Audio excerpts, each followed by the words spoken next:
The morning of her wedding, Catherine Hale stood in front of the mirror and looked at what had been done to her. Her hair, which had been, until the previous evening, the one thing about herself she had always considered beautiful, was gone. Not trimmed, not shaped, shorn, uneven at the nape where the scissors had been hasty, ragged above the ears where they had been careless, the kind of cut that is done quickly by hands that are not trying to do it well and know they don't have to. The Duchess had held the scissors herself. She had smiled the entire time. She had called it tradition. Catherine stood in front of the mirror for a long time. She looked at the woman looking back at her, the bare neck, the uneven ends, the face that was the same face it had always been, and somehow, in this light on this morning, looked older than it had the night before.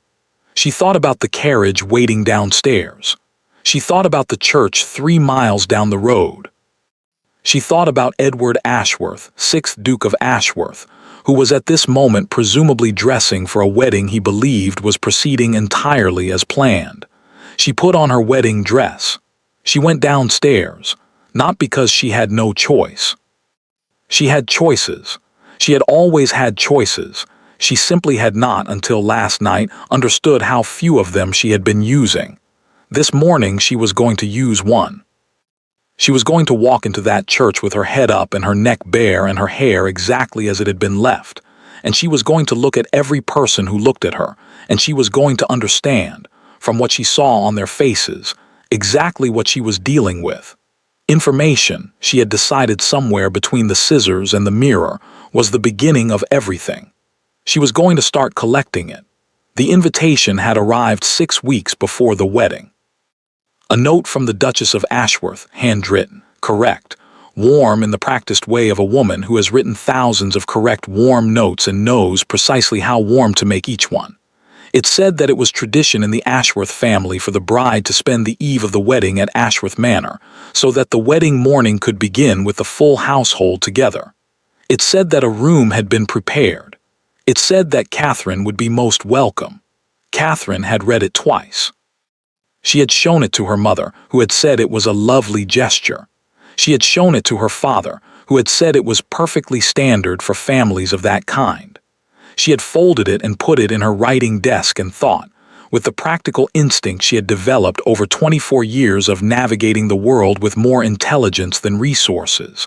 I don't know this woman well enough to know if this is kind. But she had gone. Because you go. Because the wedding is in 6 weeks and the Duke is a man she has agreed to marry and his mother is a woman she is going to live beside for the foreseeable future, and you don't begin by refusing gestures you can't prove are unkind. You go. You watch.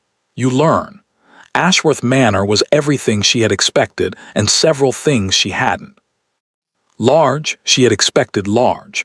The Ashworth estate was one of the oldest in the county, and carried the particular weight of land that has been held by the same family for so many generations that it has stopped feeling like property and started feeling like geography. The drive was long. The house at the end of it was pale stone, symmetrical, the kind of house that has been added to and modified over centuries and has somehow remained coherent, like a sentence that has been edited many times and still says the same thing.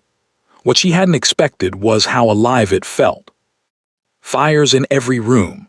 Flowers, real ones, not the formal arrangements of a house being presented for inspection, but the loose, generous kind that suggested someone had gone into a garden and cut what was blooming without worrying too much about the result. The smell of something good from the direction of the kitchens.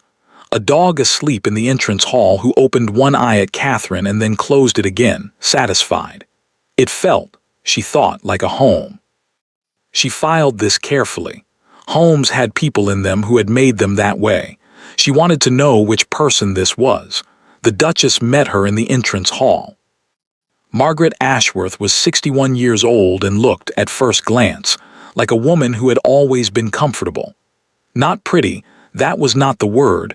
Pretty was for girls, but handsome in the way of someone who has occupied their face with confidence for long enough that the confidence has become part of the face. She was dressed simply, which Catherine noted.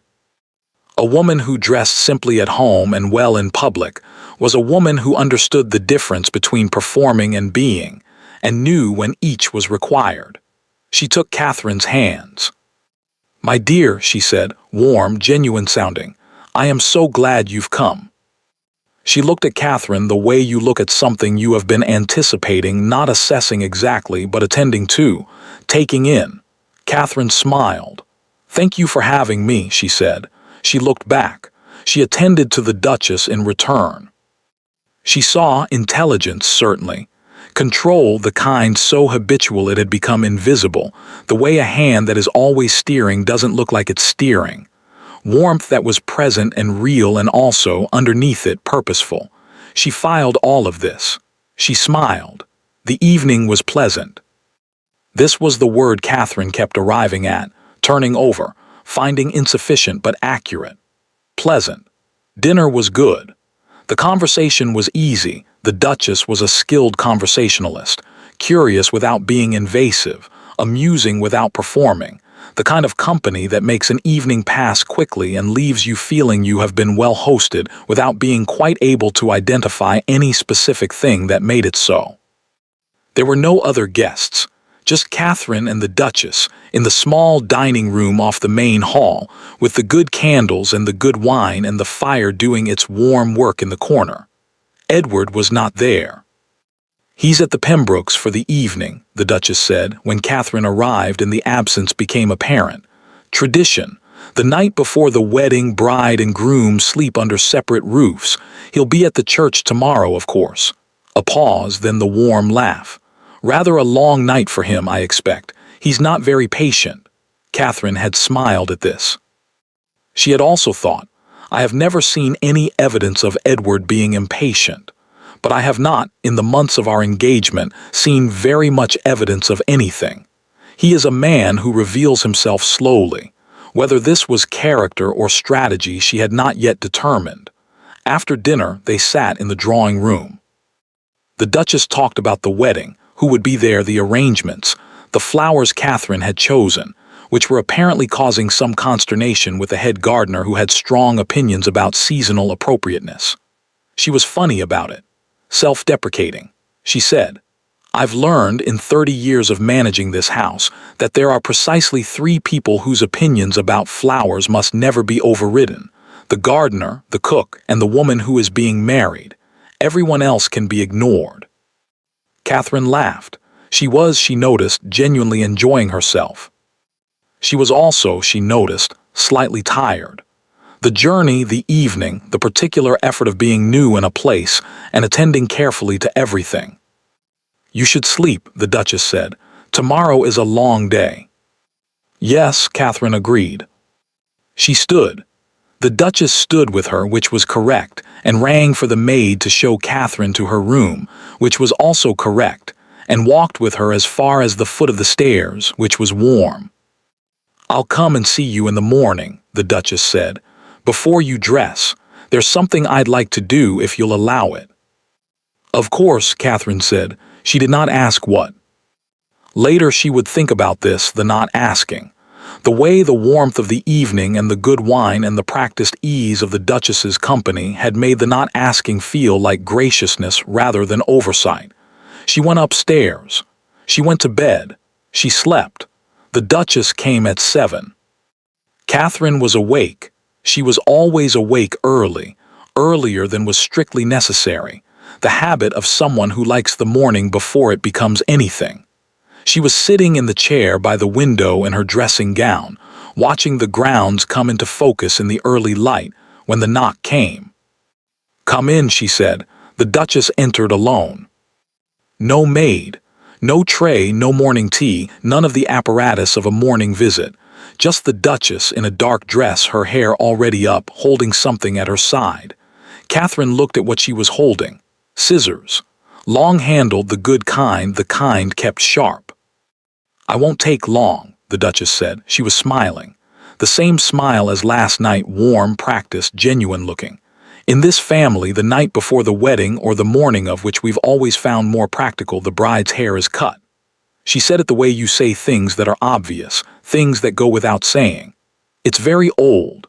It means she enters the marriage as herself, not as society has dressed her, not as the world expects her to look, but as she simply is, stripped of all that. The smile warmed further. It's rather beautiful when you understand it. Catherine looked at the scissors. She looked at the Duchess's face. She thought very clearly, this is a lie. She thought there is no tradition. Or if there is a tradition, it is not this one, not these scissors at 7 in the morning with no maid present and no warning given last night. She thought, she is waiting to see what I do.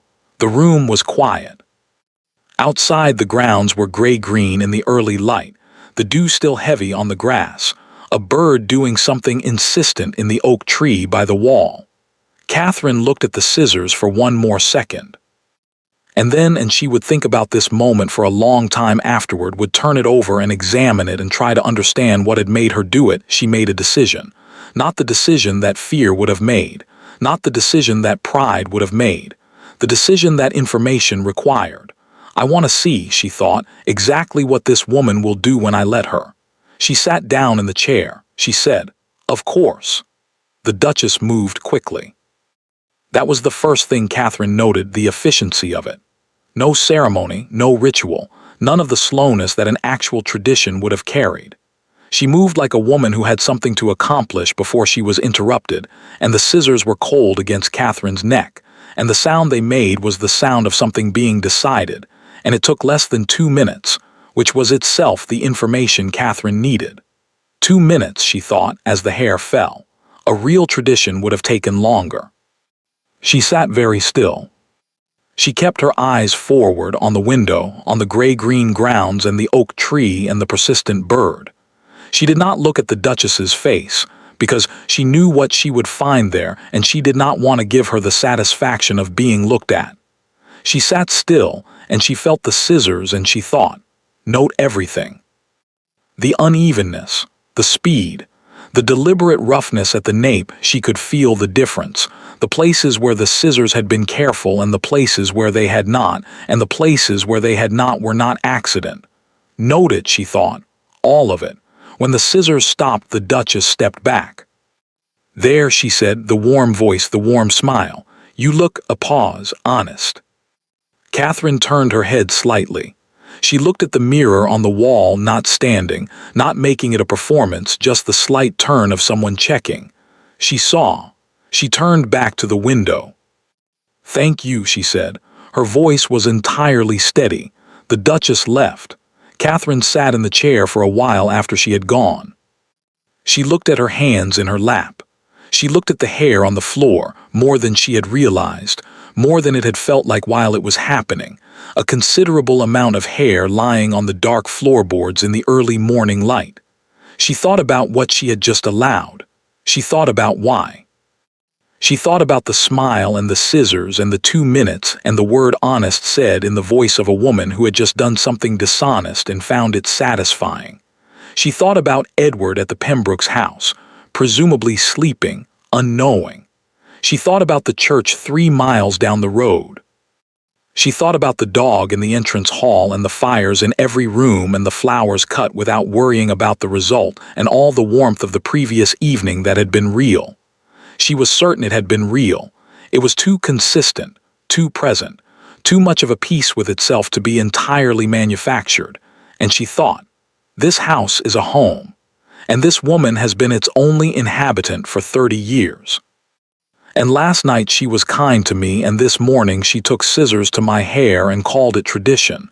And she is waiting, right now, to see what I do with that. She stood up. She went to the dressing table. She looked at herself fully, directly, without flinching. The bare neck, the uneven ends, the ears, the face above it all, which was her face, which had not changed. She thought, you have 2 choices.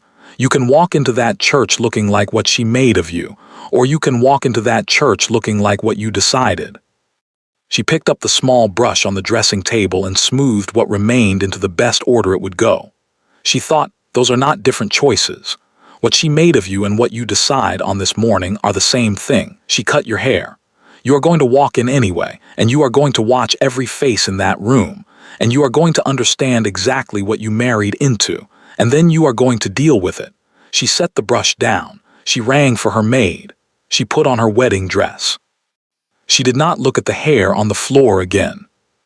But she picked up a single strand, one long strand, the longest she could find, and wrapped it carefully in her handkerchief and put it in the small bag she was carrying. Not for sentiment, for evidence. You never knew, she had learned from her father, who had been a practical man, when evidence would be useful. She went downstairs. The dog in the entrance hall opened both eyes this time. Catherine paused. She looked at it. It looked at her steadily, without alarm, the way dogs look at things they have already assessed and found acceptable. She thought, at least one creature in this house is being honest with me. She went to the carriage. She went to her wedding. She had let it happen. She had sat still and let the scissors do their work, not because she had no choice.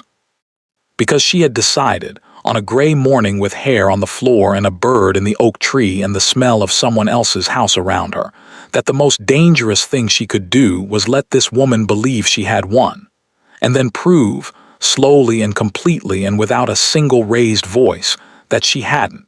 The scissors were the beginning. Catherine intended to be the end. The carriage ride to the church took 23 minutes. Catherine knew this because she counted, not the minutes exactly, but the landmarks. The gate at the end of the Ashworth Drive. The fork where the road divided toward the village. The stone bridge over the narrow river that ran brown and quick in the early spring. The line of elm trees that meant the church was coming. She counted them the way she counted everything on mornings that required steadiness. Methodically, without sentiment, as a way of keeping her attention on the immediate and factual rather than the anticipated and uncontrollable. The Duchess rode with her. This had not been discussed. It had simply occurred, the Duchess appearing at the carriage door in her wedding clothes, a dark plum that suited her, her own hair pinned perfectly, and settling into the seat across from Catherine with the ease of a woman taking her accustomed place. The maid had handed Catherine in first. The Duchess had followed. The carriage had moved. Catherine looked out the window. The Duchess talked. Not about the hair, not directly, not even adjacently. She talked about the wedding breakfast afterward, about a cousin who was traveling from Scotland and might be late, about the flower arrangements in the church which she had overseen personally, and which she hoped Catherine would find acceptable. She talked with the warm, easy fluency of last night's dinner, as though the morning had been entirely ordinary, as though the scissors were in their drawer and the hair was still on Catherine's head and everything was as it should be. Catherine listened. She said the correct things at the correct intervals, and she thought, she is watching me. Every word is watching me, and I am watching her, and neither of us is going to show anything in this carriage. Good, she thought. Let it be like that. The church was old. Older than the Ashworth house, older than the title, the kind of building that had been there before the family and would be there after, its stone walls holding 3 centuries of Ashworth weddings and christenings and funerals with the impartial patience of things that have seen too much to be surprised by any of it. The carriage stopped. Catherine could hear, even before the door opened, the particular murmur of a gathered crowd, the low, anticipatory sound of people who have arrived and are waiting for something to begin. The sound of occasion. She thought, in approximately 30 seconds I am going to step out of this carriage and every person in that churchyard is going to see my hair. She thought, good. She thought, let them. The footman opened the door. Catherine stepped down. The silence happened in a wave. Not complete silence. The churchyard was not a room. Sound didn't stop the way it does between 4 walls. But it moved outward from her in a ripple, the way a stone moves water. The people nearest her first, then those further back. Conversations dying and restarting and dying again as people turned and saw and turned to the person beside them. Catherine walked steadily toward the church door. She kept her head up. She did not look at the ground. She did not look at any single face for long enough to make it an encounter. She looked forward past the gathered people at the church door which was her destination, and which she intended to reach without any alteration of her pace or her expression. She was aware, in the way you are aware of weather, of what was happening around her. The whispers. Not cruel, not yet, not here in the churchyard with the wedding about to begin and the social requirement to be kind too strong to override, but present, audible, the specific whisper of people who are looking at something they did not expect and cannot yet account for. She heard from her left. Her hair, she heard from slightly behind her. Goodness. She heard, clearly and close, an older woman say to her companion in a voice that was almost indignant, "What has been done to that girl?" This last one Catherine filed with particular care. What has been done? Not what has she done. The distinction mattered. The older woman, she did not look but filed the voice, the direction, the quality of the indignation, had assessed it correctly in 3 seconds. That was useful information about that woman. She reached the church door. Her father was there. He saw her, and his face did something that he could not control and did not try to, which was the one thing about her father that Catherine had always loved unconditionally.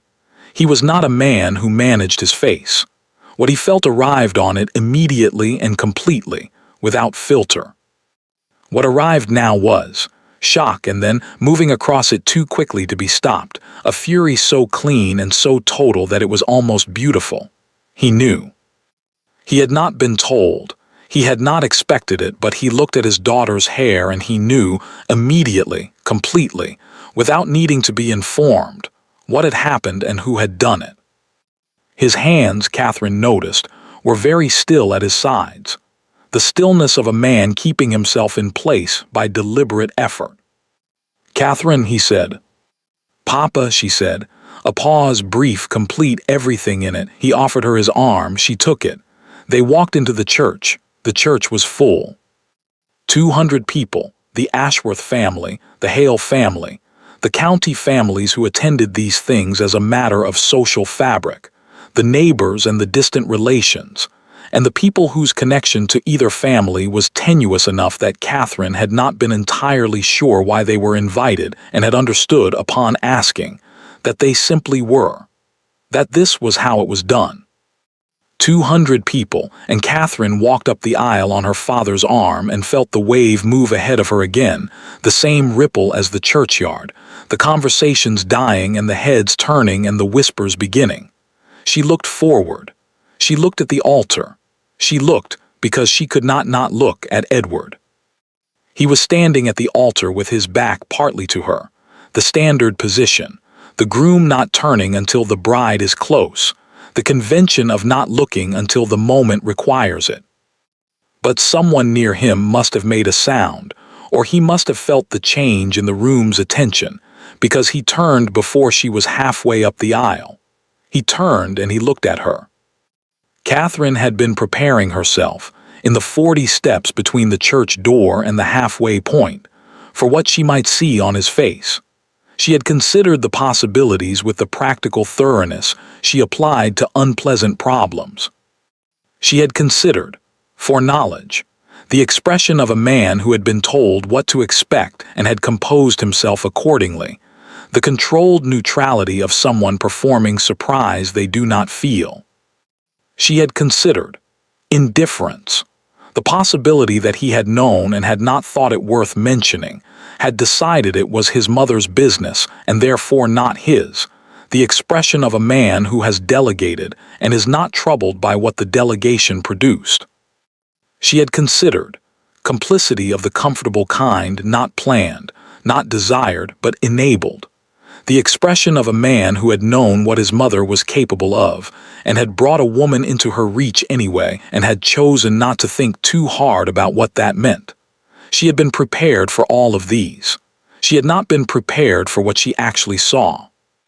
Edward Ashworth's face, when he turned and saw his bride walking toward him in her wedding dress with her hair cut ragged above her ears and her neck bare and her head absolutely level, went through 3 things in rapid succession. The first was shock. Not performed shock, not the wide eyes and the parted mouth of someone executing surprise. The real kind, the kind that arrives before the person is ready for it, the kind that moves through the face like weather and is gone before it can be managed.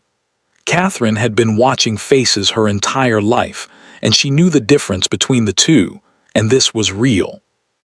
The second was something she had no immediate word for, a kind of comprehension, rapid and painful, the expression of a man who has just understood something he should have understood sooner and knows it. The third was, he looked at his mother. Just briefly, just a glance sideways to where the Duchess was taking her seat in the front pew. The glance lasted perhaps 1 second. His mother did not look back at him. She was arranging her gloves in her lap with the serene attention of a woman whose mind is entirely at rest. Edward looked back at Catherine. She had reached the altar. She was standing in front of him.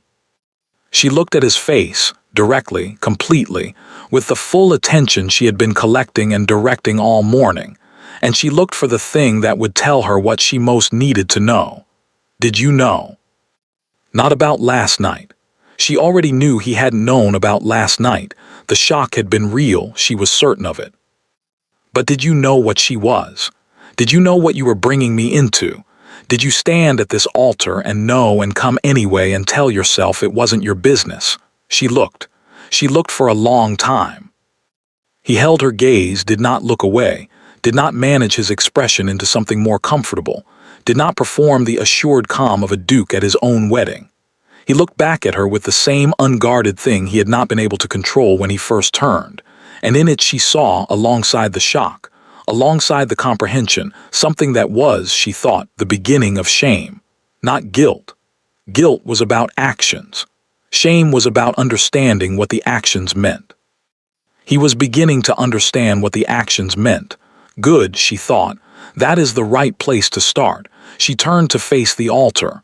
The vicar opened his book. The wedding began. Catherine said her vows clearly and at the correct pace, and with the correct expression. She had decided this in the carriage, the decision coming quietly and without drama. She was going to be impeccable today, not because she owed anyone her best performance, because her best performance was her best weapon, and today was the opening move of something that was going to take longer than a morning. Edward said his vows. He said her name, Catherine, and his voice was steady, but she heard something in it that had not been in his voice in any of their prior conversations, in any of the correct, pleasant, somewhat distant interactions of their 6-month engagement. He sounded, she thought, like a man who meant what he was saying. She was not yet sure what to do with that. She filed it.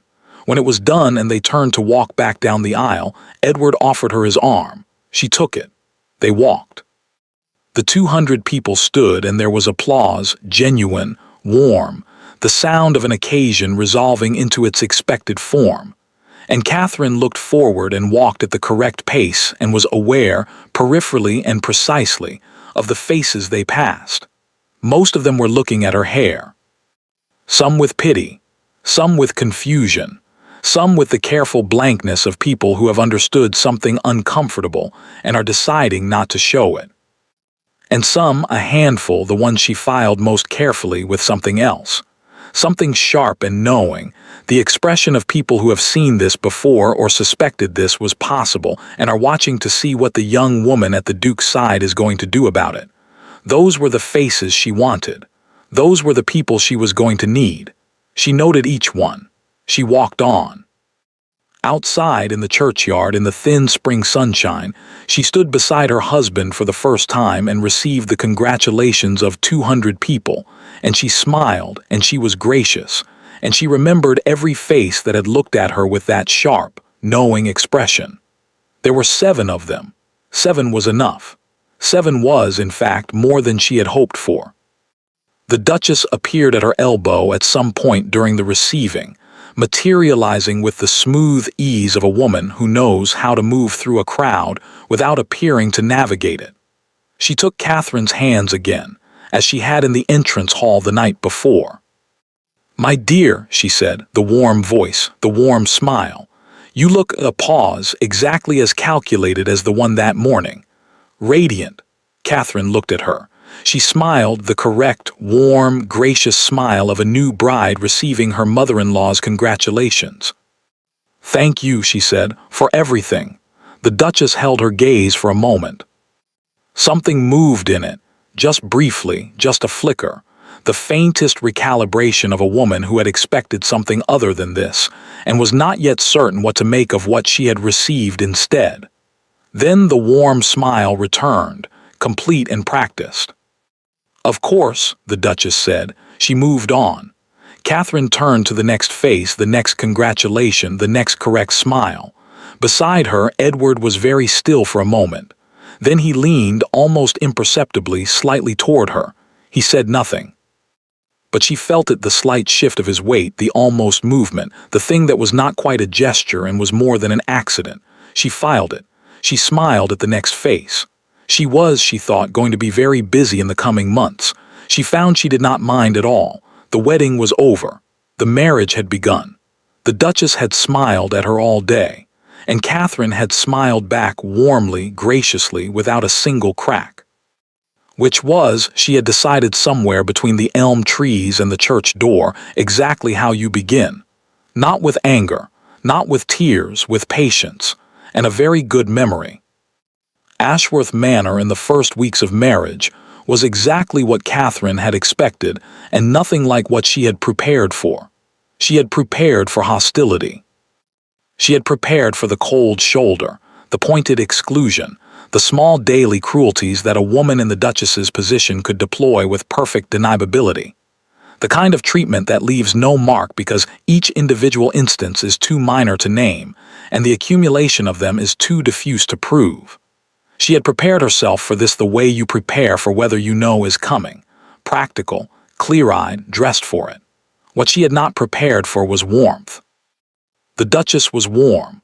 Consistently, generously, inventively warm, warm at breakfast and warm at dinner, and warm in the drawing room in the evenings and warm when they passed each other in the corridors of the house that was technically Catherine's and functionally, in every way that mattered, the Duchess's. She asked Catherine about her preferences and remembered the answers. She introduced her to the neighboring families with language that was not merely correct but actively flattering. She deferred to her visibly on small matters, the arrangement of flowers in the hall, the timing of the afternoon tea, in ways that anyone watching would have taken as the natural generosity of a mother-in-law making room for a new bride. Anyone watching would have been wrong. Catherine watched. She understood within the first week what the warmth was. It was the same warmth as the dinner, the same warmth as the invitation, the same warmth as the scissors at 7 in the morning with the practiced smile and the 2 minutes of efficiency. It was warmth as management. The Duchess was not cruel to her. The Duchess was, Catherine searched for the right word and found it, occupied with her. Attentive in the way of a gardener who is attentive to a new plant, not because the plant matters in itself, but because the garden matters and the plant is in the garden, and what the plant does will affect the garden, and the gardener intends to be the one who decides what that effect will be. Catherine was in the Duchess's garden. The Duchess intended to be the one who decided what Catherine would do in it. This was, Catherine thought, going to be interesting. The house itself took her 2 weeks to fully map. Not the physical layout that she had understood within 3 days, having walked every corridor and opened every door that was not locked and made note of the ones that were. The physical house was large but not complicated. The social house was another matter entirely. The social house was the Duchess. Every relationship in Ashworth Manor ran through her. The housekeeper, Mrs. Holt, efficient and loyal and 20 years in post, reported to the Duchess. The estate manager reported to the Duchess. The cook consulted the Duchess on menus. The gardener sought the Duchess's approval on seasonal plantings. The footmen looked to the Duchess when there was any ambiguity about how something should be done. This was not unusual for a household that had been run by the same woman for 30 years. It was, in fact, the natural consequence of 30 years of competent management, loyalty earned, systems built, the particular authority of someone who has never been wrong often enough to be doubted. What was unusual was how complete it was. There was no gap, no crack, No small domestic matter that had not been rooted through the Duchess for long enough that routing it any other way felt not just unfamiliar but somehow incorrect. Catherine stood in the middle of this one Tuesday morning, having attempted to discuss a menu change with the cook, and found herself gently, warmly, apologetically redirected. The Duchess usually prefers to, and she thought. She built this over 30 years. She built it so completely that no one inside it even sees it as a structure. They just see how things are. She thought, that is very good work. She thought, I am going to need to be patient. She thought, I am going to need to start somewhere small. It was Mrs. Webb who found her. Or rather, Catherine found Mrs. Webb in the technical sense. She was walking the East Corridor on a gray Thursday afternoon, mapping the final section of the house she hadn't fully attended to yet, when she noticed an open door and looked through it and found a small sitting room she hadn't known was there, and in it, an old woman mending something by the window. The woman looked up. Their eyes met. And Catherine saw, immediately and without question, the way you sometimes see things in faces before you have any reason to trust the seeing, that this woman was looking at her differently from everyone else in the house. Not the warm, managed attention of the Duchess, not the polite deference of the staff, not the careful neutrality of people who are watching to see which way things will go before they commit to a direction. This was recognition. The look of someone who has seen this before and is looking at the current version of it and is deciding something. Catherine stepped into the room. I don't think we've been introduced, she said. No, Your Grace, the woman said. She set her mending down. I'm Mrs. Webb. I was lady's maid to the late Duchess, the first one, that is. His late Grace's mother. I've been in this house since before Mr. Edward was born. Catherine looked at her. She thought, before Edward was born, before the current Duchess arrived. She thought, this woman has been here longer than anyone.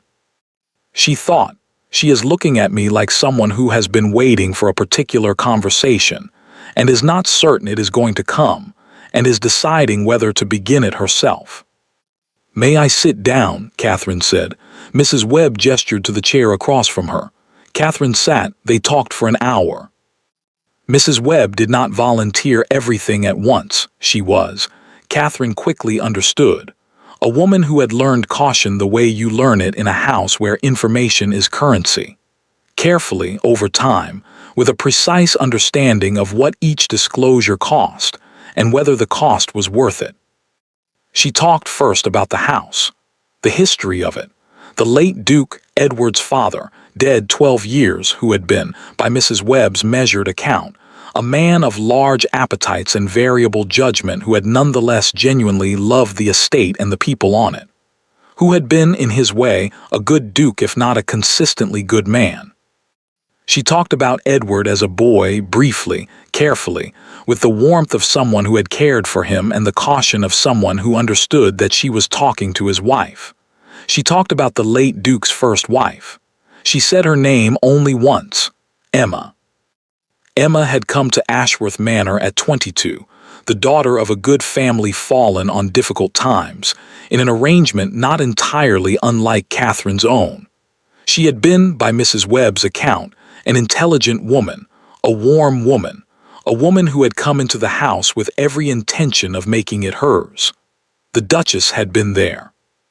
Not the Duchess as she was now. She had been younger then, 45, in the full authority of a woman who has been the most important person in her world for 20 years and has no intention of stepping aside. And Emma had not understood in those first months what she was dealing with. She had taken the warmth at face value. She had trusted the deference on small matters. She had believed that the house was becoming hers because she was being allowed to think so. By the time she understood, it was too late. Not too late to leave. Emma had eventually left 3 years in quietly, without announcement, moving to a small house in the village where she had lived, as far as Mrs. Webb knew, ever since. But too late to fight. She had left because the alternative was to remain in a house where she was invisible in a way that no one outside could see, where every relationship had been quietly foreclosed, where she had found herself, after 3 years, completely alone in a room full of people. She was worn down, Mrs. Webb said. Not cruelly, just worn like stone in water. You don't see it happening until the stone is smooth.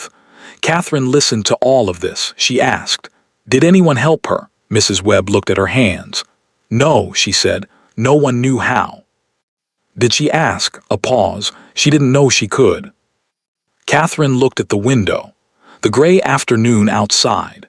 The grounds bare and wet.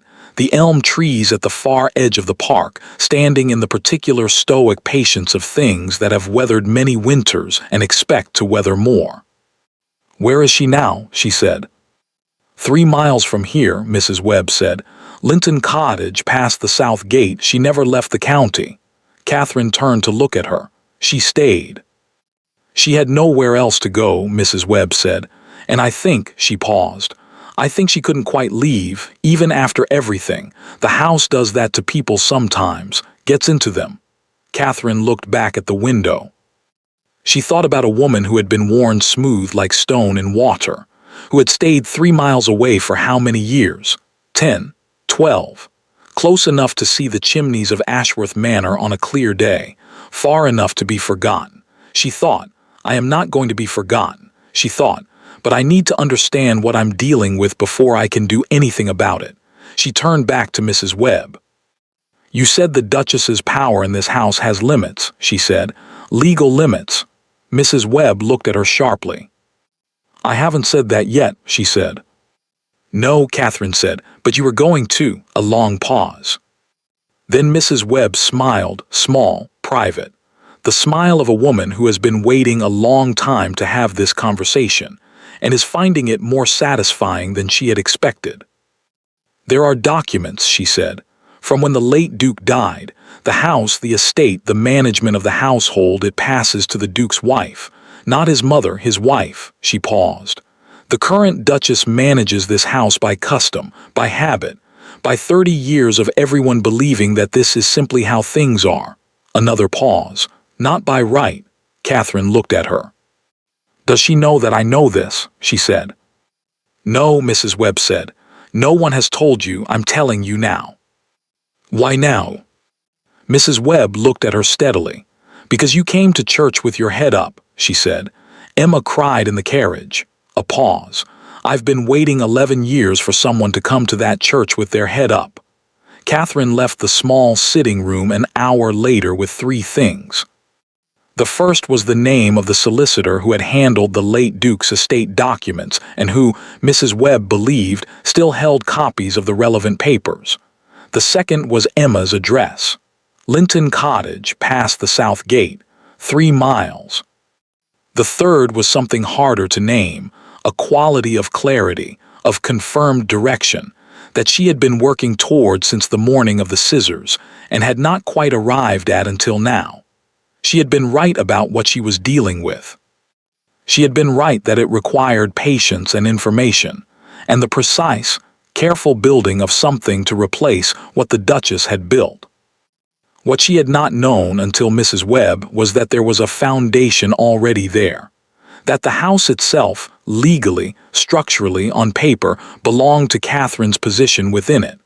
The Duchess had built her empire on custom.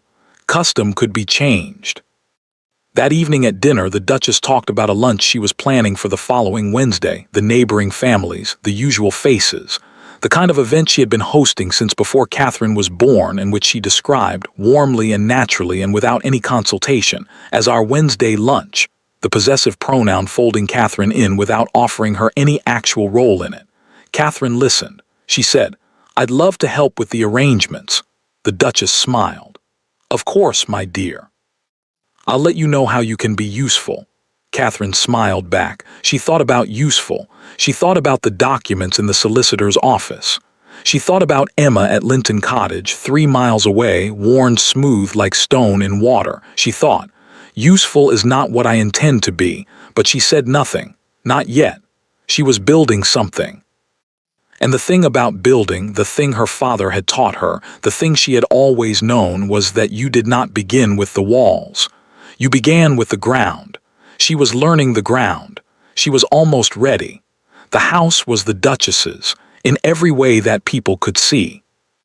But Catherine had found in a small sitting room on a gray Thursday afternoon the thing the Duchess had never thought to guard against, a woman who had been there before, and a woman who had arrived with her head up.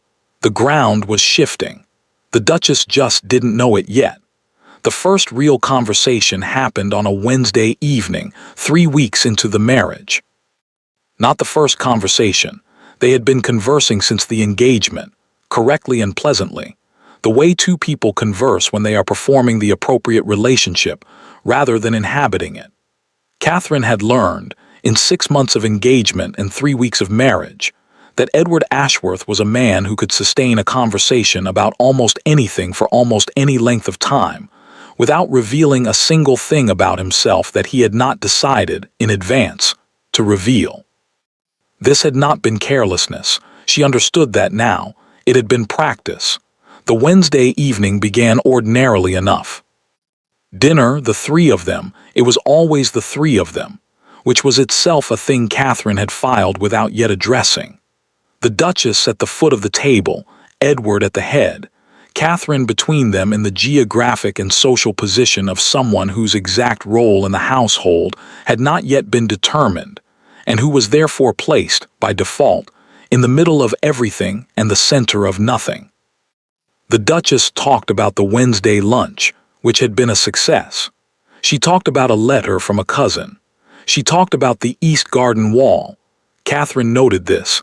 The East Garden Wall had come up twice now in the Duchess's conversation, which meant it was something she intended to use at some point for something Catherine hadn't yet identified.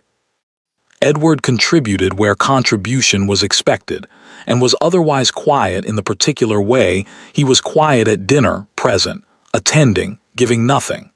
Catherine ate her soup and watched them both. After dinner the Duchess retired early. A headache, she said, with a warmth that made the headache sound like a small, charming difficulty rather than an inconvenience. She pressed Catherine's hand at the drawing-room door and told her she was a dear girl and left. The room was suddenly very quiet. Catherine sat with her embroidery, which she had brought as a prop and which she had no intention of actually doing, and looked at the fire. Edward sat across from her with a book he was not reading. The clock on the mantel did its steady work. After a while Edward said, "She planned it, didn't she?" Catherine looked up. He was looking at the fire, not at her.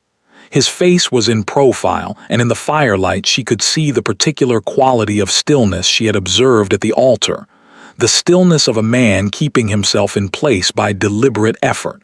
She considered her options. She could say, "I don't know what you mean." She could say, "The Duchess has been very kind." She could perform the expected confusion of a woman who has decided to pretend she has not been thinking about this every day for 3 weeks. She looked at his profile. She thought, he asked directly. She thought, he deserves a direct answer. "Yes," she said. He nodded once. The fire shifted. Outside the wind moved in the elm trees. "Did you know?" Catherine said.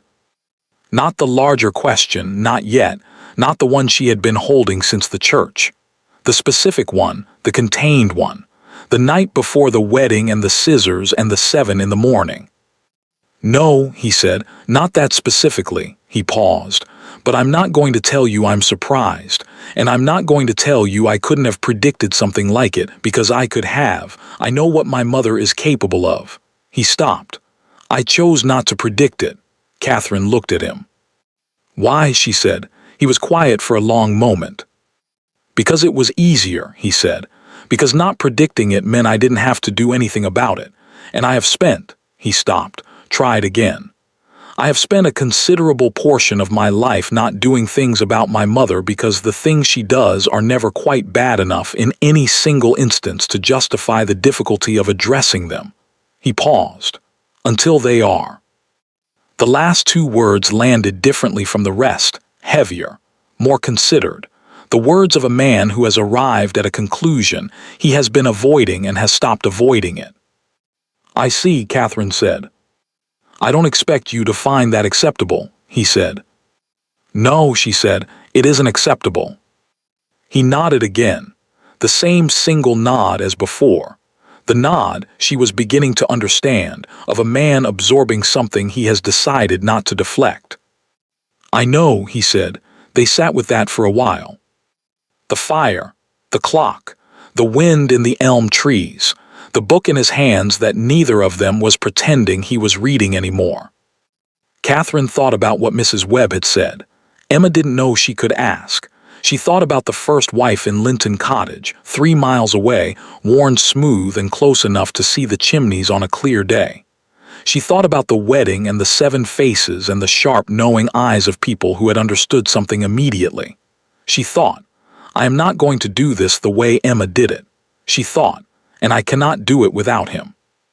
Not because she needed him to rescue her, she had been very clear with herself about this, had drawn the line firmly in her mind. She did not need rescue. She was not in the business of waiting to be rescued. She was in the business of building something, and she was going to build it, and she was going to do it with or without him. But with him would be faster. And more to the point. He was her husband, and she was beginning to believe, a better man than he had yet managed to be, and the question of whether he was going to become that better man was. She was honest enough to admit this, privately, by the fire in the quiet of a Wednesday evening, not entirely without interest to her. "I want to ask you something," she said. He turned to look at her. "When you decided to marry me," she said, "not the arrangement, I know about the arrangement. I mean you specifically deciding. Was there a moment? Did you choose it, or did you simply not object to it?" He looked at her for a long moment. "I chose it," he said. "Why?" Another pause. This one longer, the considering pause, the one she had started to recognize as the place where he was deciding whether to say the real thing or the acceptable thing. He said the real thing. "Because when I met you," he said, "you asked me 3 questions in the first conversation, not polite questions, questions you actually wanted answers to. And when I gave you an answer you weren't satisfied with, you said so." He paused. "No one does that, not to me, not directly like that without managing it." Catherine looked at him. "I thought," he said, "that someone who talked to me like that might eventually—" He stopped. "I thought it might be good for me." He said it with the slight self-deprecation of a man who is aware that this is an incomplete reason for marriage and is not trying to pretend it's more than it is. "That's not a very romantic reason," Catherine said. "No," he agreed, "it isn't." "It's an honest one," she said. He looked at her. "Is that enough?" She thought about it. "For now," she said, "yes." The fire had burned lower when she said, "Your mother has been doing this for 30 years. He didn't pretend not to know what she meant. "Yes," he said. "To everyone. To the women in this house. Yes." He paused. "My father's first wife. My father's sister when she came to stay for a season. The wives of the estate staff in smaller ways." He looked at the fire. "My mother is very good at defining the space available to people, making it smaller over time, so gradually that the person doesn't realize it's happening until they find they can't move." "Like stone in water," Catherine said. He looked at her sharply. She had said more than she intended. She noted this, the slight slip, the first one, the consequence of 3 weeks of vigilance beginning to ease in the presence of someone who was, she was discovering, less dangerous to be honest with than she had assumed. "Someone described it to me that way," she said. He held her gaze. He did not ask who. "I should have told you," he said instead. "Before the wedding, I should have told you what you were coming into." "Yes," she said, "you should have." "I didn't know how to." He paused. "And I didn't want to give you a reason to refuse, which was," he stopped, "which was selfish and wrong and resulted in a woman cutting your hair with scissors on the morning of our wedding." He said it plainly, without softening, the way of someone making himself look at something clearly. Catherine looked at him. She was aware of something shifting in her assessment of him, not dramatically, not a reversal, but an adjustment, a calibration. He was not the man she had expected. He was worse in some ways, more complicit, more avoidant, more capable of choosing the comfortable thing when the difficult thing was available, and better in others. He was honest when pressed. He did not manage his shame into something more presentable. He absorbed difficult truths the way she had watched him absorb them at the altar and every day since, with the compressed single nod of a man who has decided not to look away. That was something. It was not nothing. "I have conditions," she said. He looked at her. "I am your wife," she said. "Not in the arrangement sense, I mean actually, which means this house is actually mine. The household, the staff, the decisions about how things are run. Not through your mother, through me." He was quiet. "I know that's not how it currently is," she said. "I know it will need to change. I know that changing it will be difficult and that your mother will not receive it easily." She paused. "I am not asking you to do it for me. I am asking you to not stand in my way while I do it." "And if I can do more than not stand in your way," he said. She looked at him. "Then do more," she said. "But don't promise it unless you mean it. I would rather know exactly what I have than think I have more than is real." He nodded. The real nod this time, not the compressed, absorbing one, but something more open. The nod of a man making a decision. "You have more than is real," he said. "I mean that. I don't know yet exactly what I'm capable of, but I know that what I have been doing is wrong and I know that I am not going to keep doing it." He paused. "That is not a promise about outcomes. It's a promise about intent."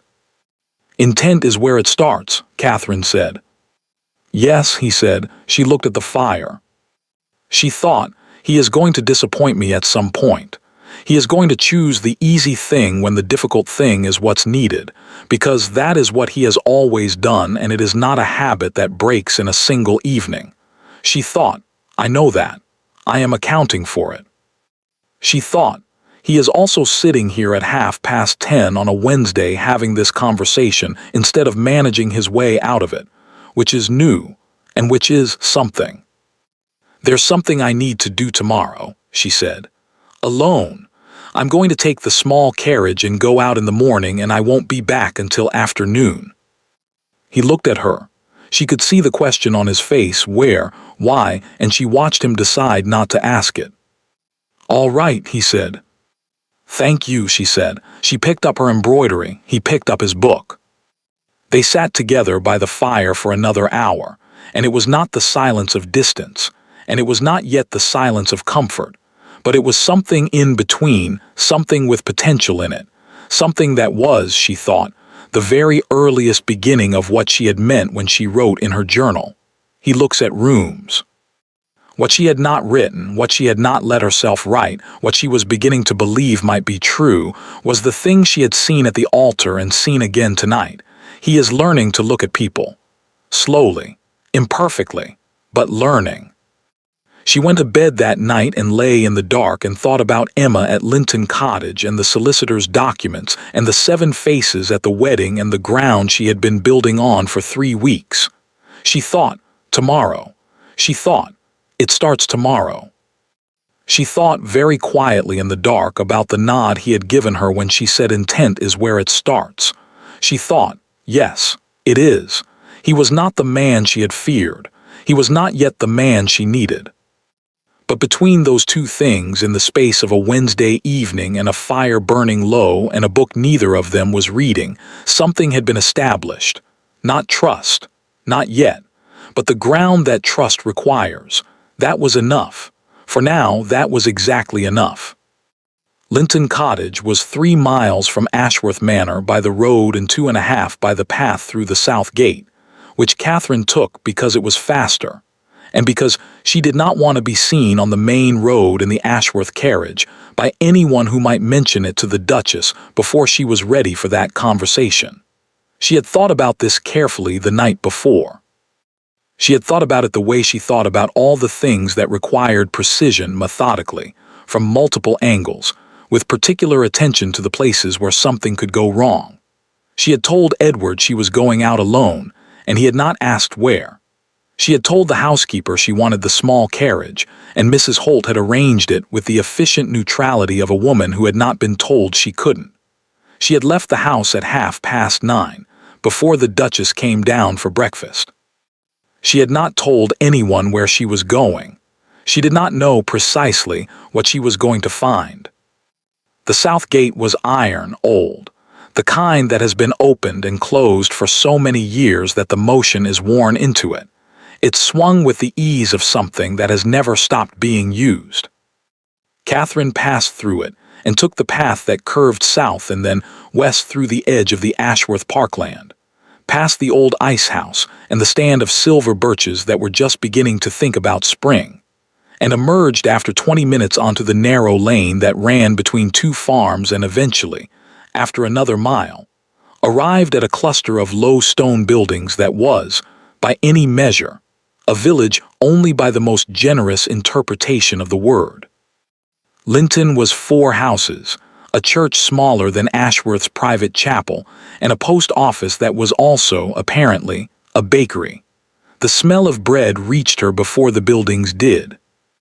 The cottage was the last one, set back from the lane behind a garden wall that was lower than it had been built, the stone settling gradually into the earth the way stone does when no one has been watching it. The gate in the wall was wood, old, painted once in a color that had faded to a pleasant, indeterminate gray. Catherine stopped outside it. She thought, there is a woman on the other side of this gate who came to Ashworth Manor the way I came, who stood at that altar the way I stood, who was worn smooth and eventually left and has been 3 miles away for 11 years. She thought, she might not want to see me. She thought, I would not want to see me in her position. She pushed open the gate and went in. The woman who answered the door was not what Catherine had expected. She had constructed, without meaning to, a picture of Emma from Mrs. Webb's account, the worn smooth, the gradual erosion, the quiet exit into a small house and a smaller life. She had imagined someone diminished, someone carrying the particular quality of people who have been reduced. Emma was 51 years old and she looked alive. Not dramatically, not the alive of someone who had rebuilt themselves spectacularly. The quieter, more durable alive of someone who had found, in the absence of the thing that had been damaging them, the space to simply be themselves again. Her face had lines in it that were not unhappy. Her hair was gray at the temples and she hadn't troubled to disguise it. She was wearing a gardening apron over her dress, which meant Catherine had caught her mid-task, which meant she had come to the door regardless. She looked at Catherine. She said, "You're the new Duchess." "Yes," Catherine said. Emma looked at her for a moment. Then she stepped back and opened the door wider. "Come in," she said. The cottage was small and absolutely itself. Not Ashworth Manor, nothing like Ashworth Manor. Not in scale or arrangement or the particular quality of a house that has been managed rather than lived in. This was a house that had been lived in, thoroughly and without apology, by a person who had made her own decisions about what mattered. Books everywhere, not arranged, not displayed, simply present, on shelves and tables and the windowsill, and one pile on the floor beside a chair that was clearly the chair Emma used. A desk in the corner with something half-written on it. 2 cats, one asleep on the hearthrug and one watching Catherine from the top of the bookshelf, with the judicial expression of a cat that has not yet decided whether a visitor is welcome. Emma made tea without asking whether Catherine wanted it. They sat at the kitchen table. There was a brief silence of the kind that occurs between people who have come to say something and are deciding where to begin. Emma began. "She's still there," she said. It was not a question. "Yes," Catherine said. "Still running the house?" "Yes." Emma looked at her tea. "How long have you been married?" 3 weeks, a pause, and you found your way here already. She looked up. "You're faster than I was." "I had help," Catherine said. "Mrs. Webb."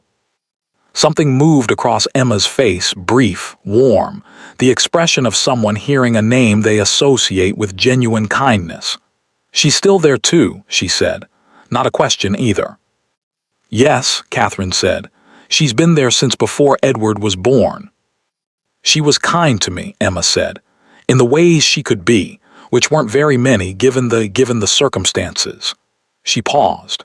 She couldn't say anything directly, but she would find ways to let me know I wasn't imagining things. When you've been told often enough and cleverly enough that you're imagining things, someone letting you know you're not is considerable. Catherine thought about Mrs. Webb in the small sitting room. I've been waiting 11 years for someone to come to that church with their head up. The patience of it. 11 years of waiting for the next one, watching the door, finding the ways she could. She told me about you, Catherine said, about what happened. She told me there were legal documents that the management of the household passes by right to the Duke's wife. Emma looked at her. She told you that? Yes. She didn't tell me that, Emma said quietly. She didn't know it then, or she didn't think I was ready to hear it, or she stopped, set her cup down. It wouldn't have helped me, she said. Even if I'd known, I didn't know how to use it. I didn't know how to fight. I'd never had to fight for anything before, and by the time I understood that I needed to, I was already. She looked at her hands. Tired. I was very tired. Catherine looked at her. She thought about 3 miles. 11 years. The chimneys of Ashworth Manor visible on a clear day. She thought about the word tired, not the tiredness of an evening or a week, but the deeper kind. The tiredness that comes from being managed and minimized and worn at until you have nothing left to resist with. She thought, this is what the scissors were. Not a single cruelty. The beginning of a process. You arrive at the wedding already diminished, already uncertain, already having been shown, before the marriage has even technically begun, that this house has a woman in it who will take things from you that you thought were yours and call it tradition and smile while she does it. You arrive already tired. That was the plan. She cut my hair, Catherine said, the morning of the wedding. Emma looked up. She said it was tradition, a long pause.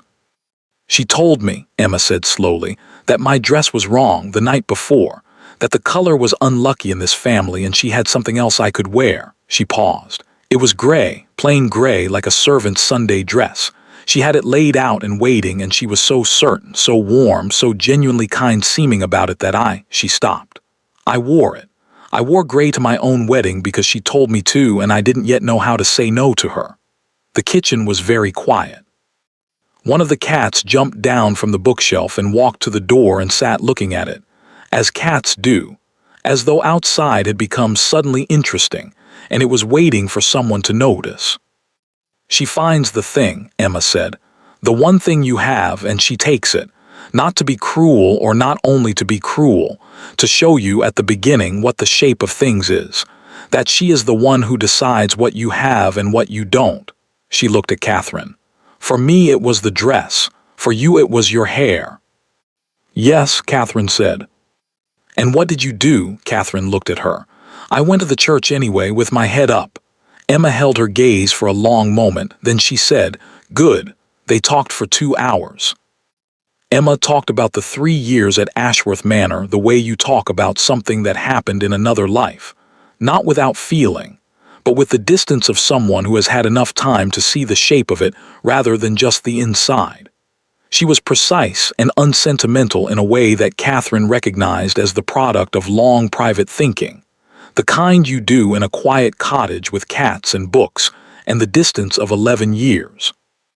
She talked about the tactics, the small exclusions, the way the staff had been consistently, gently redirected away from her, the way social invitations had been managed so that Emma was present but peripheral, visible but without weight, the way Edward, who had been, Emma said carefully, neither complicit nor protective, simply absent in the way of a man who has learned not to see what is difficult to see, had been unavailable in the specific moments when being available would have mattered. He's not a cruel man, Emma said. I want to be accurate about that. He's not his mother. He's a man who learned very early that the easiest way to live in that house was to not look too closely at certain things. And that became, she searched for the word, a habit, a very deep habit. I know, Catherine said. We talked about it. Emma looked at her. He admitted it. Yes. A pause. He didn't admit it to me, not once in 3 years. She was quiet for a moment. But then I didn't ask him directly. I thought if I asked directly it would become real. I kept hoping it would resolve itself. She looked at her hands. Things like that don't resolve themselves. No, Catherine said, they don't. You're going to fight her, Emma said. It was not quite a question. Yes, Catherine said. How? Catherine thought about the ground she had been building for 3 weeks. The names she had learned, and the system she had mapped, and the 7 faces at the wedding and Mrs. Webb in the small sitting room, and the solicitor's documents, and the East Garden wall that kept coming up in the Duchess's conversation. Slowly, she said, on her own terms. Emma looked at her for a long moment. The documents, she said. You're going to use the legal basis. Eventually, Catherine said, but not first, not as an opening move. If I come in with legal authority, the first thing she'll do is make me look like someone who came to her son's house with a weapon. The sympathy goes to her. She paused. I need the sympathy to go to me, which means I need people to see clearly what she is before I make any move that can be framed as aggressive. Emma was very still. That's right, she said. That's exactly right. She paused. I never thought of it that way. I was always reacting. She'd do something and I'd respond or fail to respond, and either way she controlled the terms. She looked at Catherine with an expression that was, Catherine thought, somewhere between admiration and something sadder, the specific sadness of a person who can see from the outside what they couldn't see from the inside. You're not reacting, you're building. Trying to, Catherine said.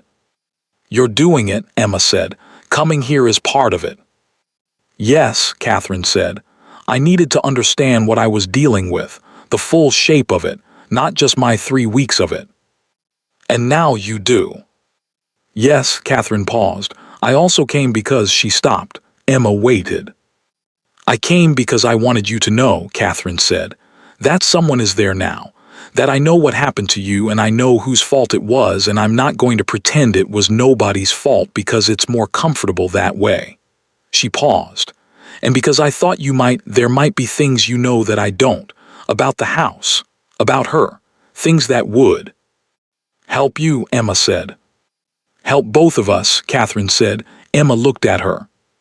She looked at her for a long time with the full, unhurried attention of a woman who has had a great deal of time to learn how to see clearly and is using that skill now.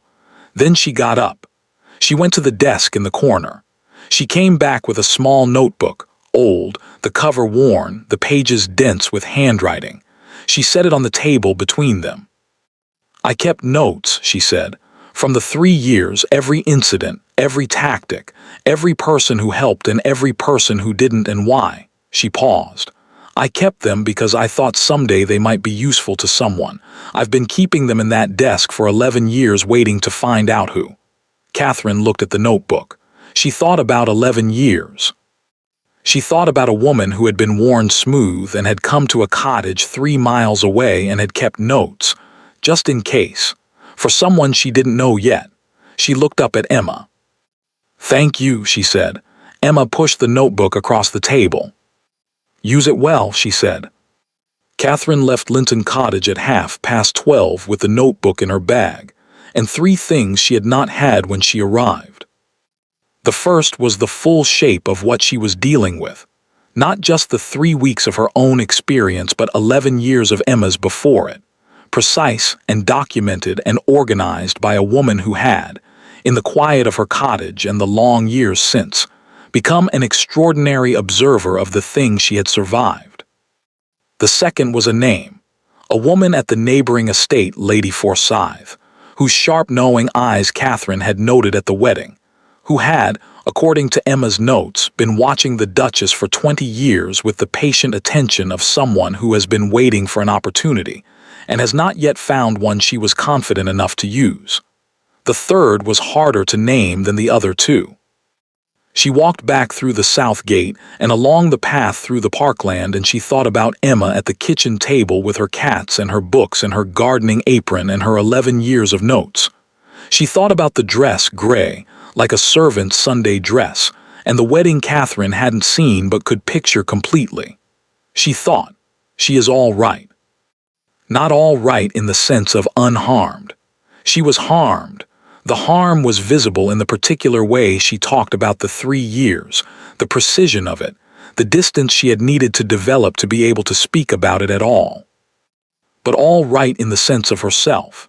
In the sense of a woman who had come out the other side of something and had kept her notes and her cats and her sharp, clear mind, and her ability to look at a stranger who arrived at her door and say come in without hesitation.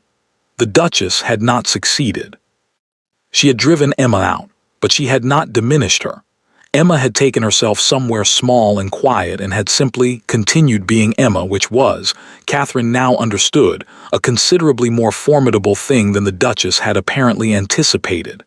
She never left the county, Mrs. Webb had said. No, Catherine thought. She didn't. She thought about that all the way back to the house.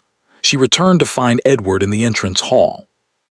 Not waiting for her, he was crossing from one side to the other, something in his hand, the purposeful movement of a man in the middle of an ordinary day. But he stopped when she came through the door, and he looked at her, and she saw him assess the small bag she was carrying, the slight additional weight of a notebook, and choose not to ask. "Good morning," he said. "Yes," she said. "Useful," he nodded. Then he said, "My mother asked where you'd gone." Catherine looked at him. "I told her I didn't know," he said. A pause, the weight of it, the implications of it. "Thank you," she said. "I'm not going to make a habit of lying to her," he said. "I want to be clear about that. I don't think deception is the right." "I'm not asking you to lie to her," Catherine said. "I'm asking you to let me manage my own movements without a full accounting, which is different." He thought about this. "Yes," he said, "it is." "And this morning," she said, "you didn't know where I'd gone, you told her the truth." He looked at her. Something moved across his face, the recognizing expression, the one she was beginning to know. "Yes," he said, "I did." She moved toward the stairs. "Catherine," he said. She stopped. "The East Garden wall," he said.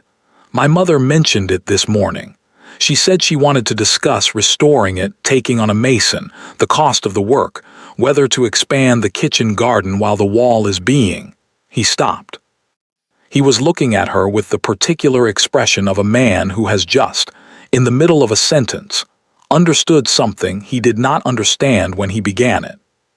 "She's going to propose a project," Catherine said, "something that requires spending, something that establishes her authority over the house accounts." He stared at her. "She's been mentioning the wall for 2 weeks," Catherine said, "building to it." He was very still. "I've been watching her do it," Catherine said, "letting her build to it, because I wanted to know what the project was going to be before she proposed it, so that, when she does, I know exactly what I'm dealing with." He looked at her for a long time. "You've been," he stopped. "For 3 weeks you've been." "Learning the ground," she said. "Yes." She went upstairs. Behind her she heard him stand very still for a moment in the entrance hall. Then she heard him laugh. Not loudly, not with any particular theater, just a short, quiet, genuine sound, the laugh of a man who has realized something that has genuinely surprised him and is not trying to suppress the surprise. She allowed herself at the top of the stairs where he couldn't see her, a small smile, filed. She had the notebook. She had Emma's 11 years. She had Lady Forsyth's sharp eyes and the solicitor's documents and the East Garden wall and a husband who had told his mother the truth, and then stood in the entrance hall and laughed. The ground was ready. The building could begin. The East Garden wall came up on a Thursday. Not at dinner, the Duchess was too skilled for that, too practiced in the art of timing. She brought it up in the morning room at 11 o'clock, when Catherine and she were alone together over correspondence, and the light was good and the fire was warm and everything felt, as it generally did in the Duchess's company, pleasant and easy and entirely without edge. She said, "I've been thinking about the east wall." Catherine set down her pen. "Oh," she said. "It needs repointing rather urgently, I think. And while the mason is there, it seems sensible to think about extending the kitchen garden wall further south. Edward has been meaning to do it for years." She smiled. "I thought I might write to Mr. Carver, the estate mason, this week and ask him to come and give his assessment, if you're agreeable." The last 3 words were the thing, "if you're agreeable." Not, "I'll need to discuss it with the estate accounts." Not, Shall we speak to Edward about the cost? Not. Perhaps you'd like to lead this as the house is yours to manage, if you're agreeable. The framing of someone asking permission from a guest, from someone whose role in the household is undefined and deferential and has no particular authority over anything. Catherine looked at her. She thought about 3 weeks of watching this. She thought about Emma's notebook, which she had read in its entirety over 2 evenings, annotating it in the margins with her own observations about which patterns she had already seen and which she hadn't encountered yet. She thought about the Thursday lunch she had been learning to attend. She thought about Lady Forsyth's sharp eyes. She thought, not yet. Not this one. This one was not the moment. The moment required an audience. Of course, she said warmly. That sounds very sensible. Shall I write to Mr. Carver, or would you prefer to? The Duchess smiled. I'll do it, she said. I know his schedule. How useful, Catherine said. She picked up her pen and went back to her correspondence.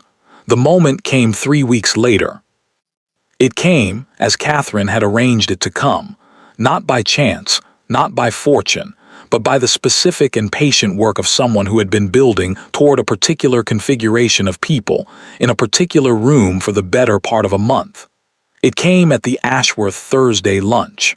The Thursday lunch was the Duchess's primary social instrument. Catherine had understood this early. It was the thing Emma's notebook made most clear, the event around which the Duchess's social authority was most visibly organized. 12 to 16 people, the same core group with variations, the neighboring families and the county connections, and the people whose good opinion mattered, and whose good opinion the Duchess had been cultivating for 30 years. Every Thursday, without fail, from October through April. The Duchess ran it with the smooth authority of someone who has hosted the same event for so long that the event has become inseparable from the host. The guests expected certain things, certain arrangements, certain conversations, and the Duchess provided them with the consistency of someone who understands that reliability is itself a form of power. Catherine had been attending since her first week. She had been attending the way she attended everything, quietly, apparently without agenda, learning the room. She knew, by the 5th Thursday, which guests had influence and which had the appearance of influence and which had neither but were there, because removing them would cause more trouble than keeping them. She knew who talked to whom, and who avoided whom, and the specific social geometries that had calcified over 30 years of the same people in the same room. She knew that Lady Forsyth, the sharp-eyed woman from the wedding, Emma's neighbor, 20 years of watching the Duchess with patient attention, sat always at the far end of the table on the left, which was the seat with the best sightline to everything and the least direct exposure to the Duchess's attention. She knew that Mrs. Alderton, 60 years old, the most senior woman in the room after the Duchess herself, whose family had been in the county longer than the Ashworths, was treated by the Duchess with the particular warmth reserved for people whose support is important and whose potential defection is therefore a thing to be managed. She knew that the Reverend Howell's wife, who attended with her husband every second Thursday, had said something at Catherine's wedding, quietly, to her neighbor, but Catherine had been in earshot that sounded very much like, "What has that woman done now?" And she knew that Mr. Carver the mason had submitted his assessment of the East Wall project, which the Duchess had shared with Edward, not with Catherine, and which involved a figure that was, by any reasonable accounting, 3 times what the work required. She knew this because she had spoken to Mr. Carver herself. Not confrontationally. She had met him at the wall one morning when he came to take measurements, and she had asked practical questions in the tone of someone with genuine interest in the project, and he had answered them with the helpful directness of a man who respects someone who knows what they're asking about. And in the course of the conversation she had asked, with casual interest, what similar work had cost elsewhere in the county. Mr. Carver had told her. And Catherine had done the arithmetic. She did not confront the Duchess about the figure.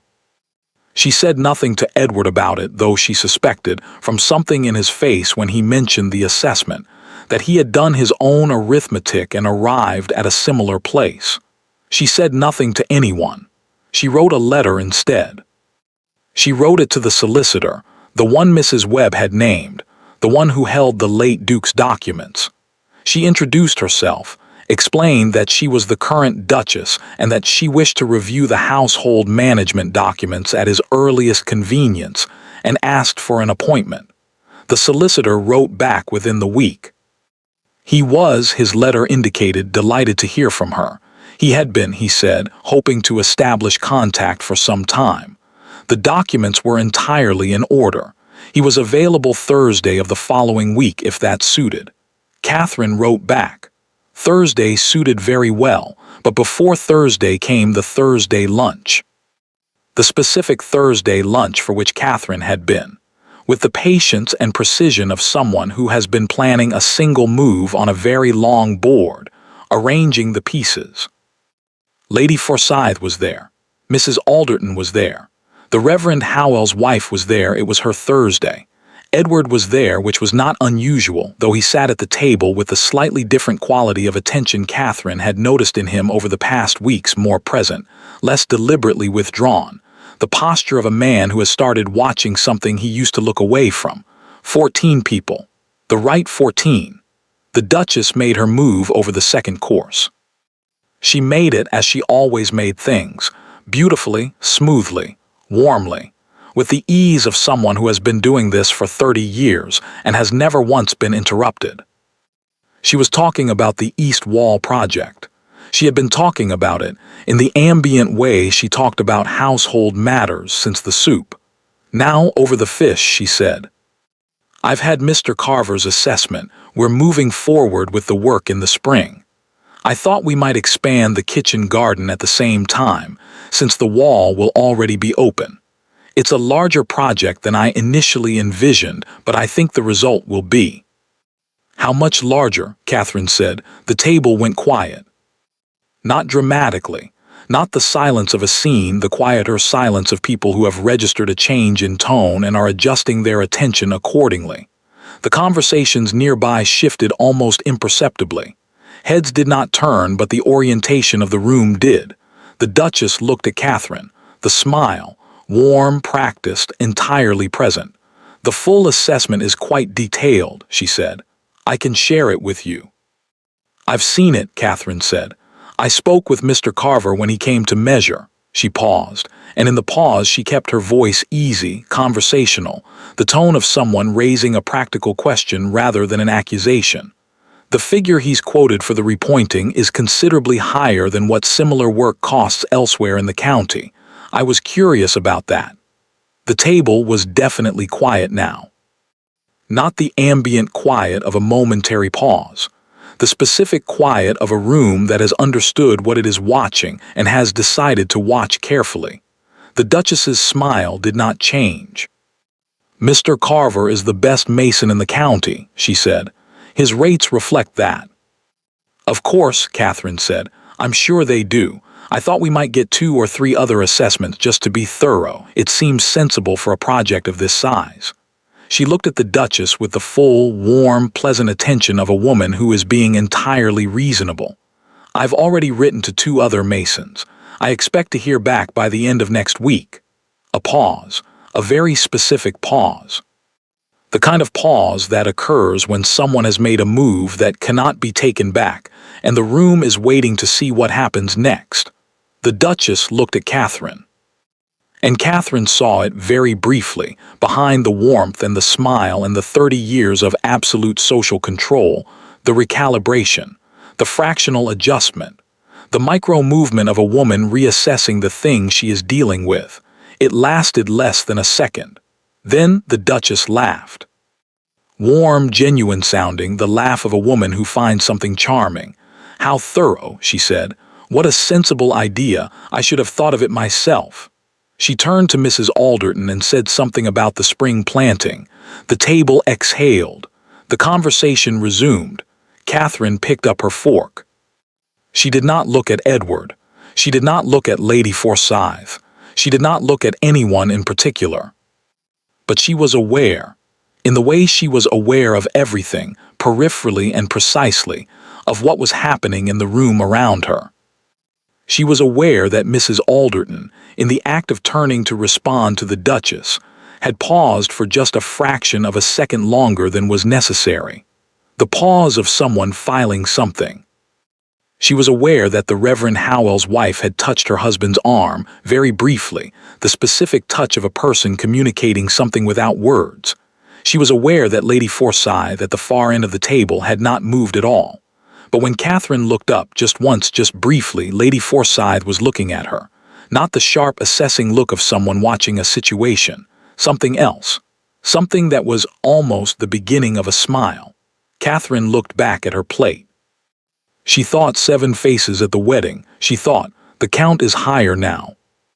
After the lunch, after the goodbyes and the carriages and the last guests departing into the thin spring afternoon, Edward found her in the entrance hall. The Duchess had gone upstairs. They were alone.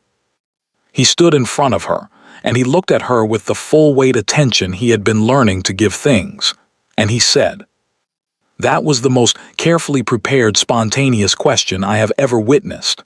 Catherine looked at him. "Was it visible?" she said. "To me," he said, "because I've been watching you for 6 weeks and I know what you look like when you're doing something you've been planning."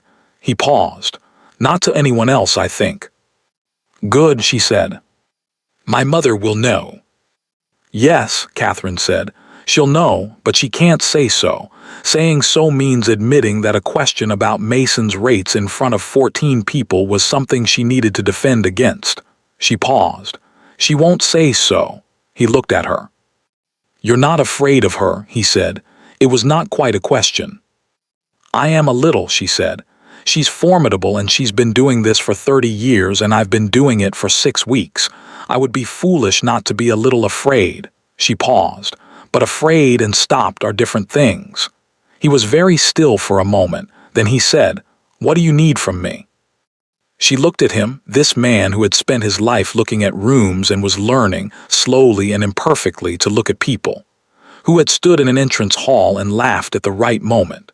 Who had told his mother the truth about not knowing where Catherine had gone and then told Catherine he had done it. Who was standing in the entrance hall now asking what she needed. Not what he could offer, what she needed. She thought about Emma's notebook. She thought about the solicitor's appointment on Thursday. She thought about the east wall and Mr. Carver's figure and the 14 people at the table and the specific fraction of a second in Mrs. Alderton's pause. She thought about what came next. "The solicitor appointment," she said. "Thursday, I need you to come with me." He nodded immediately. "Yes," he said, "all right." "Not to speak for me," she said. "To be there. To make it clear that you know I'm going and that you're not standing between me and the documents." He held her gaze. "I understand the difference," he said. "Good," she said. She started toward the stairs. "Catherine," he said. She stopped. He was looking at her with the expression she was still learning. The one that was not the social expression, not the managed one. The undefended version that arrived in entrance halls and beside low fires on Wednesday evenings. "She's going to come back harder," he said. "After today, she's going to reassess and come back with something more considered." He paused. "She always does." "I know," Catherine said. "And he stopped, tried again. "I should have told you that earlier, before you married me. I should have told you what you were coming into and I didn't, and that was wrong, and I know that." He paused. "I'm not going to keep not doing things about it. I want you to know that." She looked at him. She thought, "He will disappoint me at some point." She thought, "He is standing in an entrance hall telling me he's not going to keep not doing things about it," which is an unusual formulation but is, I think, the most honest he knows how to be right now. She thought, "That is, for today, sufficient." "I know," she said. She went upstairs. Behind her she heard him stand in the entrance hall for a moment. Then she heard him go to the study.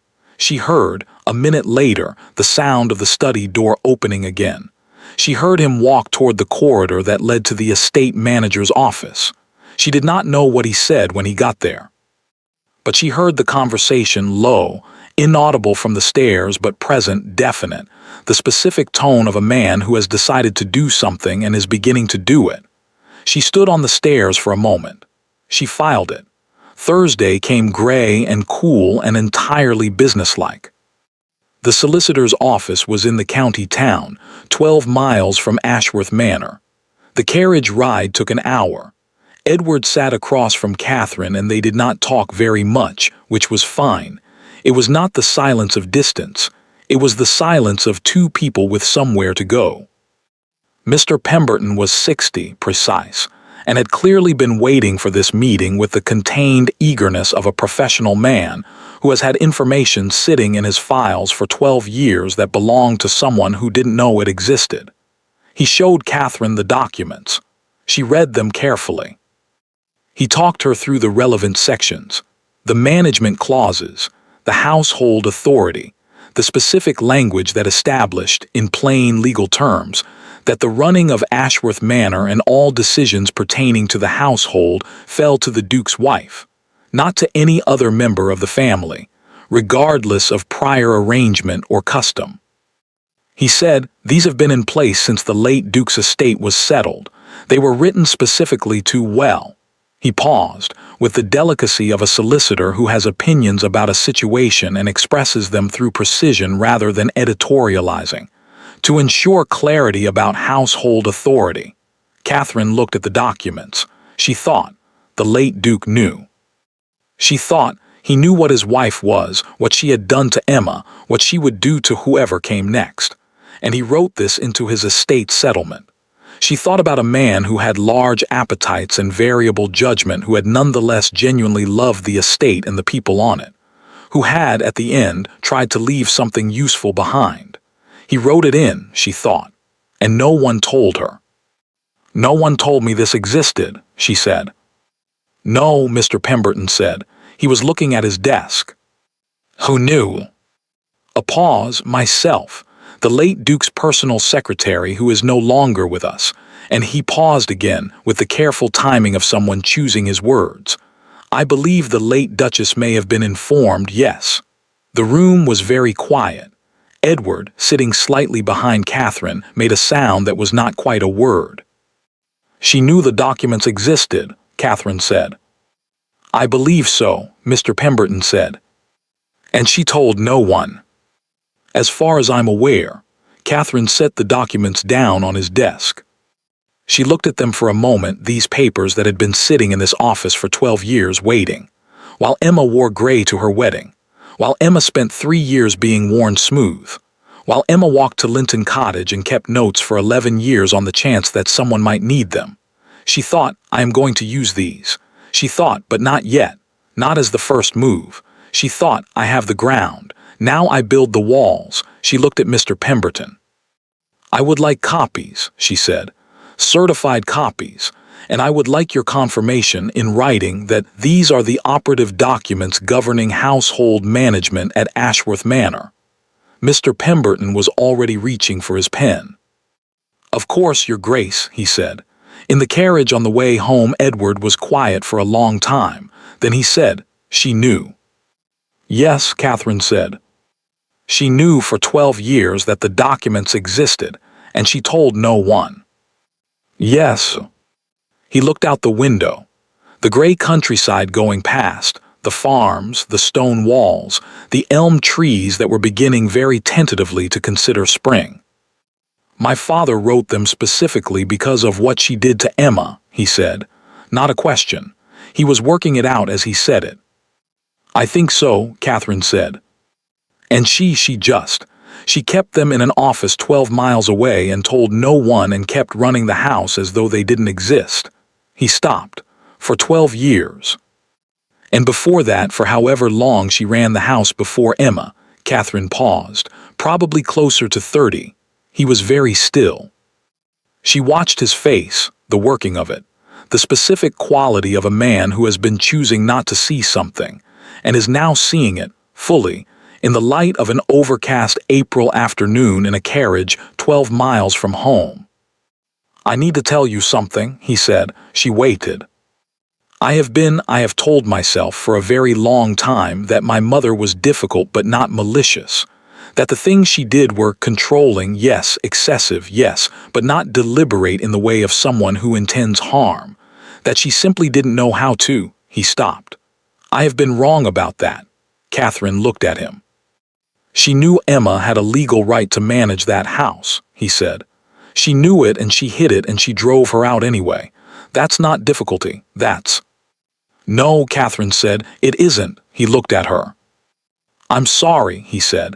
I know that's insufficient. I know it doesn't. I know an apology doesn't repair what I failed to do. But I'm saying it because it's true and because I think you should hear it clearly and not as a managed version of it.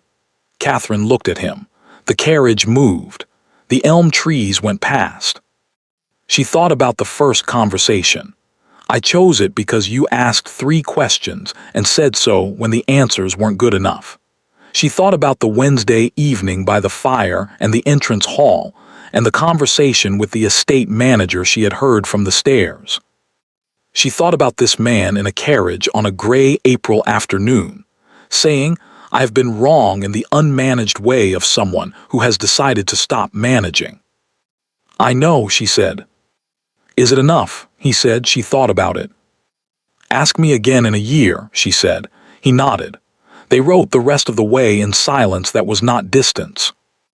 She came back to Ashworth Manor on a Thursday afternoon with certified copies of the household management documents in her bag, and the notebook from Linton Cottage, and 12 years of evidence and 30 years of documented pattern, and the knowledge that the ground was ready and the walls were built, and what remained was the roof. The Duchess was in the drawing room.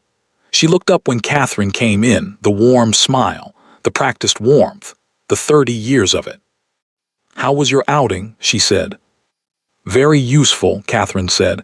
She sat down. She accepted the tea that was offered. She was warm and pleasant and entirely at ease, and she gave the Duchess nothing, no anxiety, no aggression, no crack in the surface that could be used. The Duchess watched her. For just a moment, the briefest possible moment, Catherine saw it again. The recalibration. The fractional adjustment of a woman who is very good at reading people and is finding, in the face across from her, something she has not encountered before. Then the warmth closed over it, and the Duchess talked about the spring planting, and Catherine listened and responded and was impeccable. She was, she thought, going to be impeccable for as long as it took. And then she was going to stop being impeccable. And that was going to be the thing the Duchess remembered. The moment came on a Tuesday 3 weeks later. Not a Thursday, not the lunch, not the 14 people, not the event the Duchess had been running for 30 years. A smaller occasion. A morning call from Mrs. Alderton, who had taken to calling on Catherine with the increasing frequency of a woman who is conducting a gradual and careful investigation into a situation, and is finding what she finds. The Duchess was there. Of course she was there. She was always there. That was the structure of the house.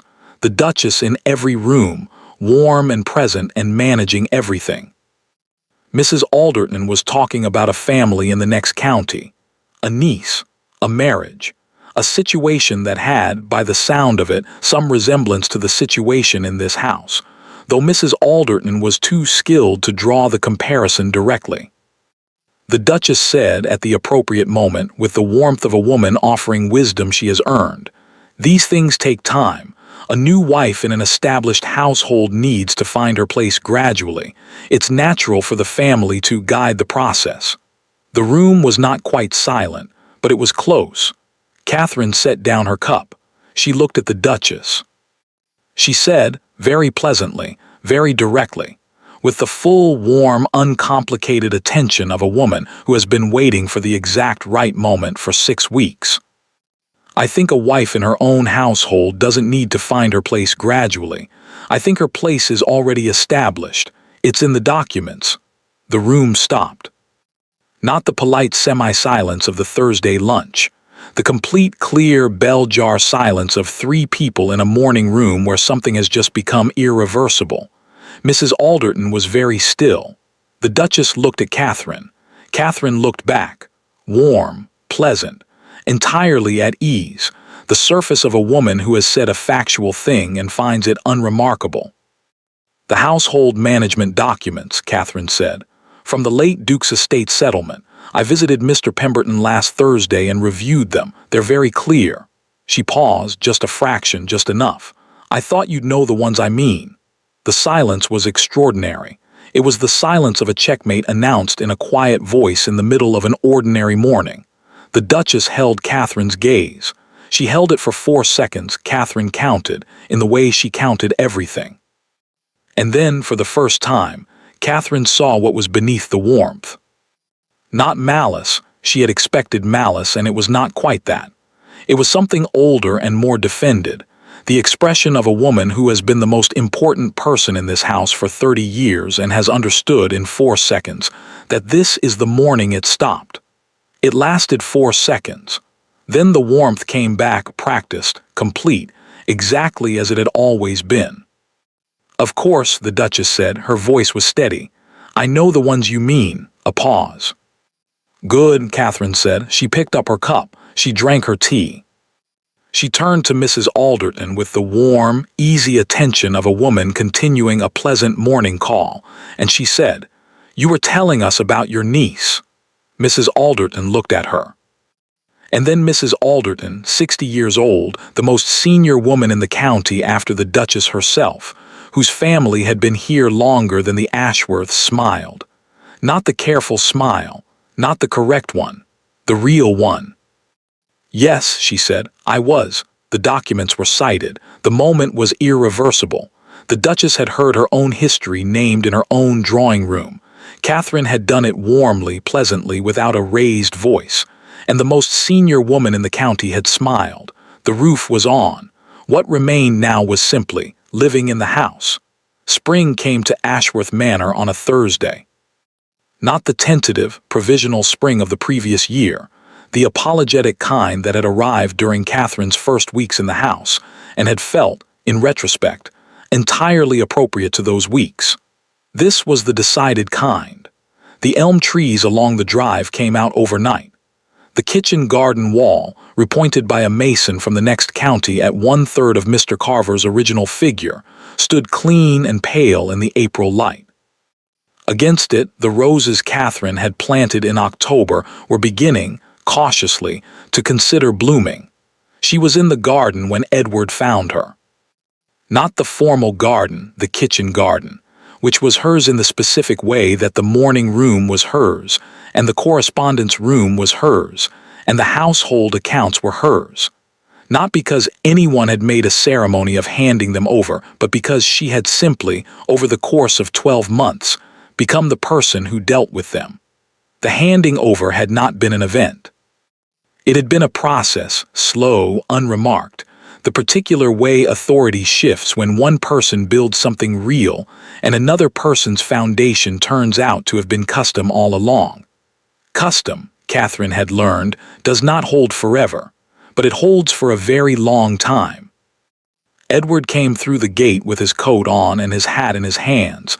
She had noticed, over the course of a year, that he carried his hat when he was looking for her and wore it when he was going somewhere specific.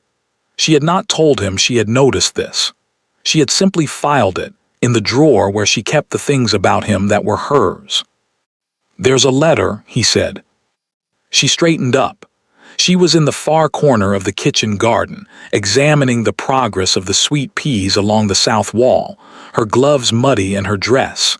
The old one, the practical one, in the state it was usually in by 10 o'clock in the morning when the weather was suitable for actual work. He held it out.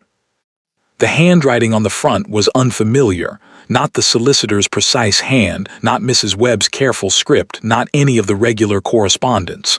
A woman's hand, she thought, clear, unhurried. She took off one glove and opened it. It was from Emma. It was not a long letter. Emma did not write long letters. This was the 4th Catherine had received from her since the visit to Linton Cottage, and she had understood quickly that Emma's letters were precise, like everything else about her. She said what she meant and did not add to it. This one said, "I have heard, through the specific and reliable channel of Mrs. Webb, who continues to be the most efficient distributor of accurate information in the county, that the Thursday lunches are now rather different from how they used to be, and that the household accounts are in order, and that Mr. Carver has not been to Ashworth Manor since last autumn. I thought you would want to know that I have begun a small garden here, nothing ambitious. Sweet peas along the south wall, which Mrs. Webb tells me you have done as well, though I did not know that when I started. Perhaps there is something about south walls. I am well. I think you are well. I am glad you came to Linton Cottage. Catherine read it twice. Then she folded it carefully and put it in the pocket of her practical dress beside her remaining glove. She looked at the sweet peas along the south wall. She thought about Emma at Linton Cottage with her own sweet peas and her cats and her garden and her precise, unhurried handwriting.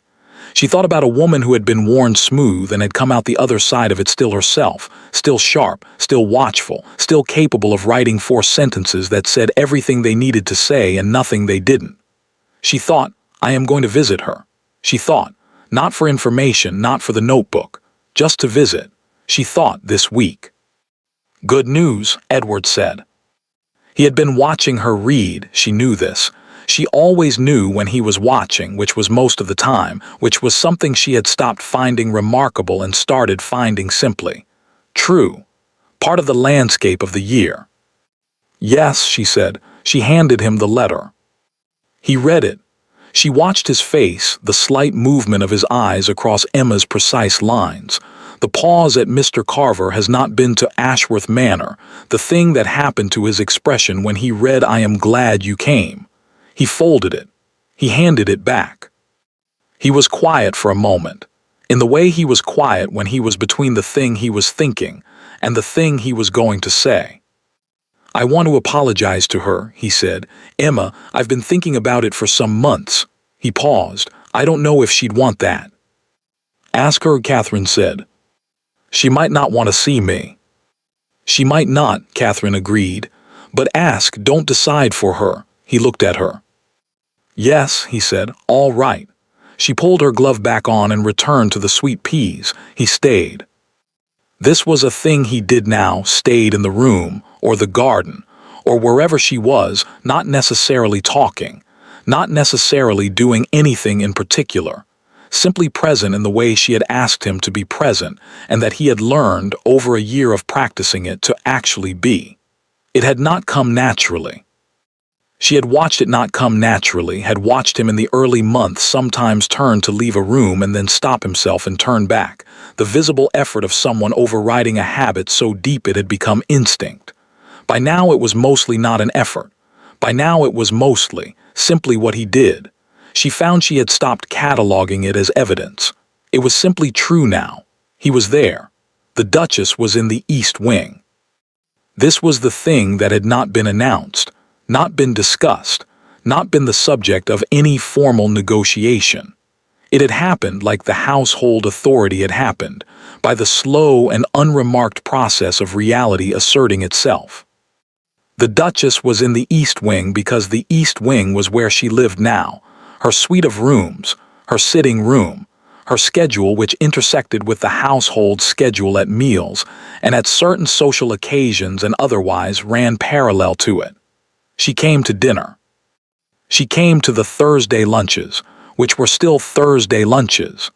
The same families, largely the same arrangements, the same core of the county that had been coming to this table for 30 years. The Duchess sat at her end of the table and was warm and skilled, and exactly as she had always been. And Catherine sat at her end of the table and was warm and competent and exactly as she had become. And the room had adjusted to the new configuration the way rooms always adjust to the distribution of actual authority, not quickly, not without some realignment, but completely. Mrs. Alderton came every Thursday.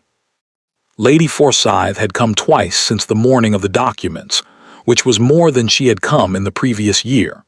She sat always at the far end of the table with her sharp eyes, and she and Catherine had developed, without discussing it, the specific understanding of two women who have seen the same thing from different angles and found each other's perspective clarifying.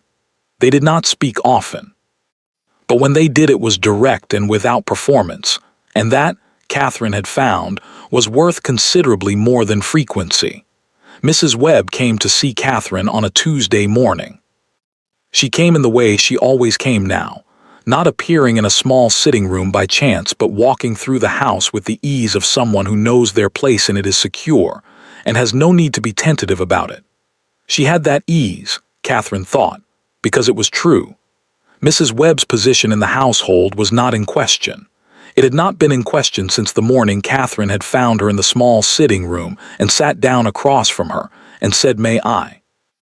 She sat now in the chair across the writing desk, and she set her hands in her lap, and she looked at Catherine with the steady attention she had always given her. "I wanted to tell you something," she said. "Tell me," Catherine said. "The Duchess came to find me yesterday evening," Mrs. Webb said. "She asked me," she paused. "She asked me how long I had known about the documents." Catherine set down her pen. "What did you say?" she said. "I told her I had known since the estate was settled," Mrs. Webb said. 12 years. A silence. "How did she receive that?" Catherine said. Mrs. Webb looked at her hands for a moment. "Quietly," she said. "She was very quiet. She didn't say anything angry. She paused. She asked me why I hadn't told her I knew. And I told her that it wasn't my information to share," Mrs. Webb said. "That it belonged to whoever was in your position. That I had been waiting for whoever was in your position to arrive." She paused. "She asked if I had told you." "And I told her yes." Another silence. "She didn't say anything else," Mrs. Webb said. "She just nodded once and left." Catherine looked at the window. She thought about the Duchess nodding once in a corridor and leaving the compressed, absorbing nod, the one that meant, understanding received, no argument made. She had seen that nod before, on a different face, in a different context. He learned it from somewhere, she thought. The thought arrived without warmth and without coldness, simply as a fact, the kind that lands and sits and requires no particular response. The Duchess and Edward, mother and son, the same nod. The same deep reluctance to manage something once it had been said clearly enough. It was not forgiveness. It was not absolution of anything. It was just a fact about what people were made of and where they came from. She filed it. The Thursday lunch that week was the same as every Thursday lunch, 14 people, the good table, the spring light through the tall windows doing its best work. Catherine sat at her end. She talked to Lady Forsyth about the county magistrate's appointment, which was upcoming and about which Lady Forsyth had strong and well-reasoned opinions. She talked to Mrs. Alderton about her niece, whose situation had, apparently, resolved itself favorably. The husband in question had turned out to be, Mrs. Alderton said with satisfaction, more sensible than expected, which is the most one can generally hope for. She talked to the Reverend Howell's wife about the Church Restoration Fund, which was still a going concern and toward which Catherine had, quietly and without announcement, made a contribution in the autumn. She ate. She listened. She was warm and competent and entirely present in the room. At the other end of the table, the Duchess was exactly the same. They did not talk to each other during the lunch. They rarely did. The geometry of the table made it unnecessary, and there was between them a kind of functional understanding that required no conversation to maintain. Not peace exactly. Not warmth. Something more like a clear view of the other's position. An acknowledgement without ceremony of where things stood. The Duchess would not change. Catherine had understood this early and had stopped expecting it. A woman who had run a house for 30 years on custom and warmth and the patient erosion of everyone around her did not, at 61, become a different person. She adapted. She managed. She found the new parameters and operated within them with the same skilled efficiency she had always operated with. But the parameters were different now, and they were not going to change back. After the guests had gone and the table had been cleared and the house had settled into the particular quiet of a Thursday afternoon, that specific post-lunch quiet, warm and slightly loose, the quiet of an occasion that has run its course, Catherine went upstairs to the correspondence room. She sat at the desk. She took out Emma's letter and read it one more time. Perhaps there is something about south walls. She looked at the letter for a while. Then she took out a piece of paper and wrote, "Dear Emma, I am coming to visit on Friday if that suits you. Not for anything in particular, just to visit. The sweet peas are doing well." See, she folded it, addressed it, left it on the stack for the afternoon post. Then she opened the household accounts. The genuine ones, the ones that had been in her management since October, which were in considerably better order than they had been when she took them on, and which she intended to keep in good order because the alternative was unthinkable, and she began to work. She was still working when Edward appeared in the doorway at 4:30. He was in his coat. He had been out on the estate for most of the afternoon, which he did on Thursdays when the weather allowed, a habit that had developed over the winter as he had taken back, gradually and without announcement, the management of things he had been letting slide for years. He had the look of a man who has been outside in good air and is bringing some of it in with him. He looked at her at the desk. He said, "Mrs. Holt says the mason from the next county will come next month about the ice house." "Good," Catherine said. "The south wall of it has a crack that's been there since I arrived. It wants seeing to before next winter." "I'll tell her to confirm it." He paused. "Are you coming down for tea?" "In a minute," she said. He didn't leave. She looked up. He was looking at her with the full weight attention still, after a year the same weight. She had wondered in the early months whether it would diminish with familiarity, whether the sustained focus would settle into something less intense, the way new things settle. It had not. It had simply become his, the way he looked at things that mattered to him. It had always been there in the ledgers, in the estate, in the management of everything he had let himself care about. She had simply, over the course of a year, become something he let himself care about. She thought, "I did not expect to be happy." She thought, "I expected to be competent. I expected to be effective. I expected to build something real and hold it and not be worn smooth." She thought, "I did not expect this." "What?" she said. "Nothing," he said, "just looking." She looked back at him for a moment. She thought about a carriage on a February morning and scissors and a mirror and a decision made before the day had properly begun. She thought about 14 people at a table and 4 seconds of silence and Mrs. Alderton's real smile. She thought about Emma's notebook and the solicitor's documents and a man standing in an entrance hall learning to look at people instead of rooms. She thought about sweet peas along a south wall.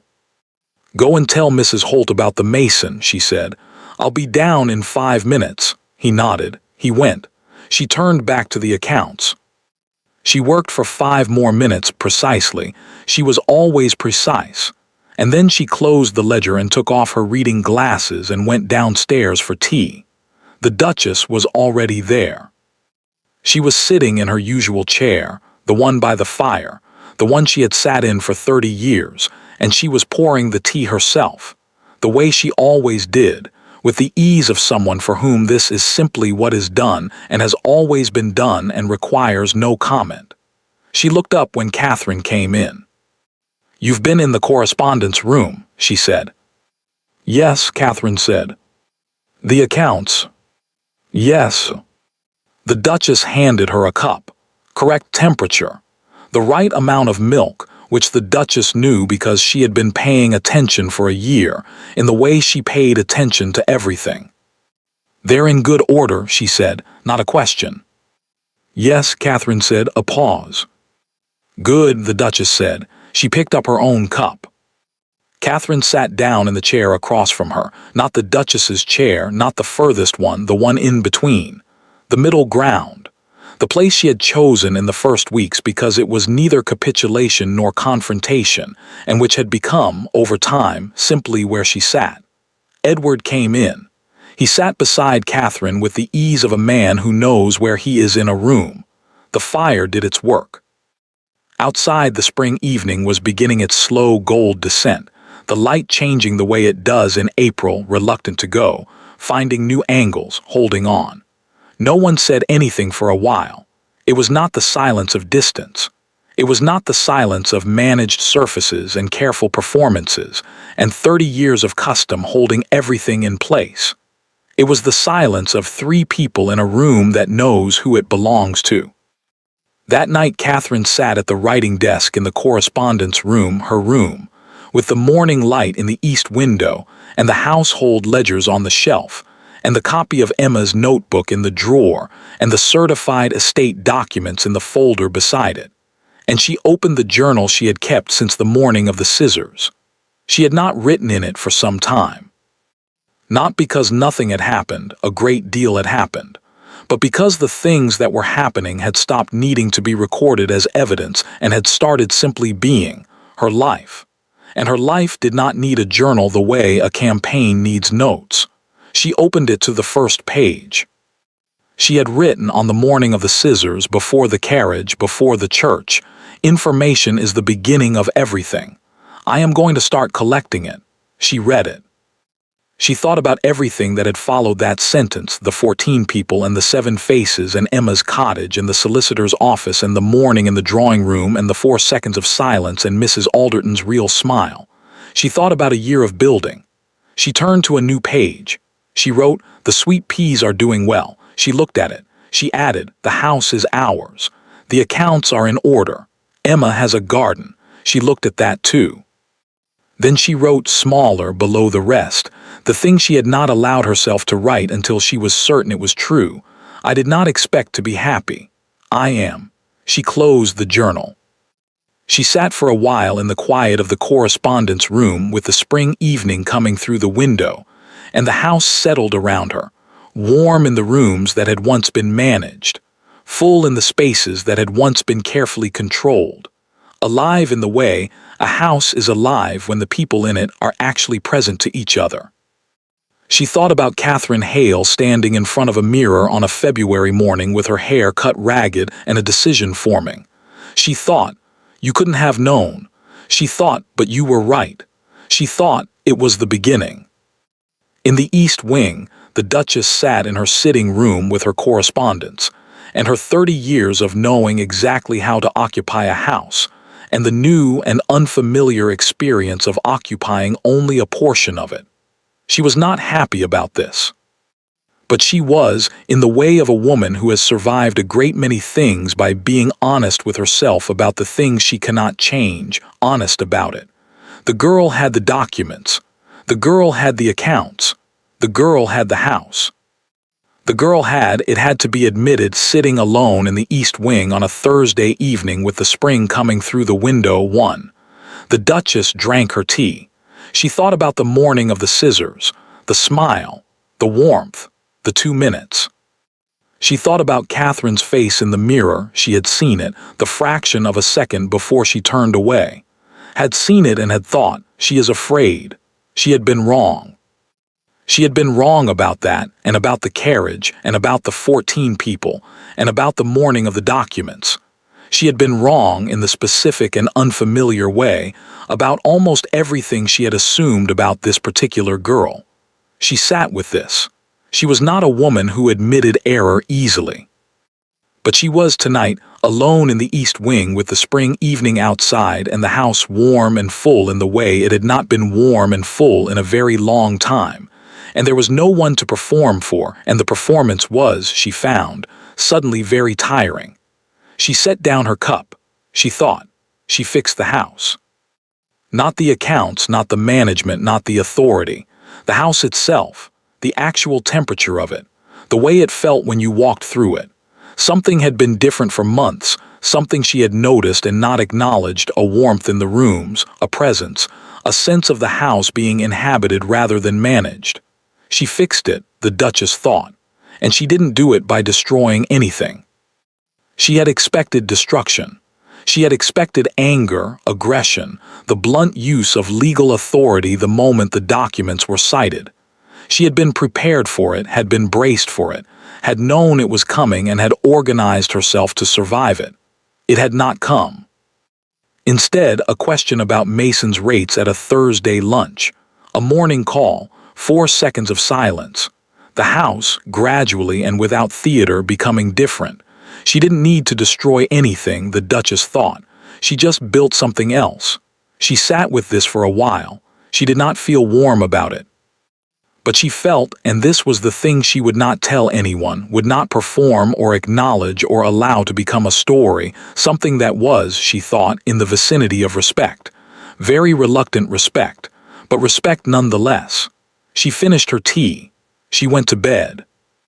In the kitchen, Mrs. Beale put out the last lamp and took stock of the larder for the morning, and thought about nothing in particular except that the house had been full today and would be full tomorrow.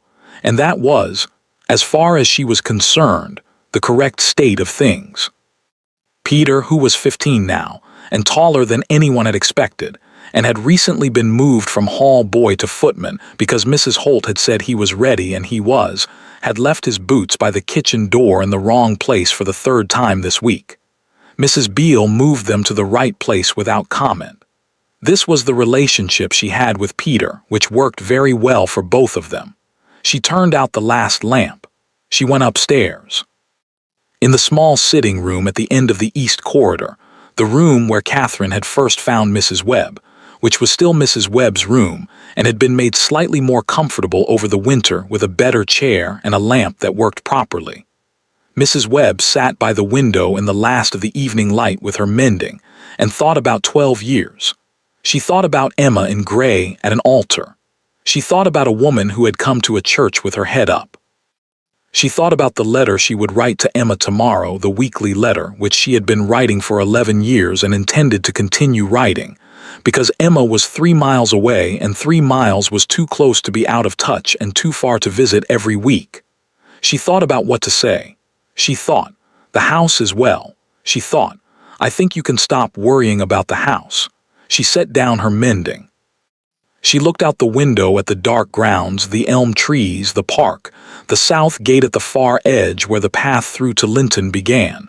3 miles of dark between here and there, clear enough on a clear night to see lights in both directions.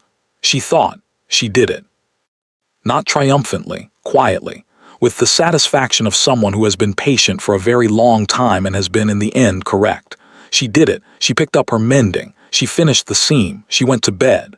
Catherine Hale had stood in front of a mirror on a February morning and made a decision, not the decision that fear would have made, not the decision that pride would have made, the decision that information required. She had gone to the church with her head up. She had learned the ground.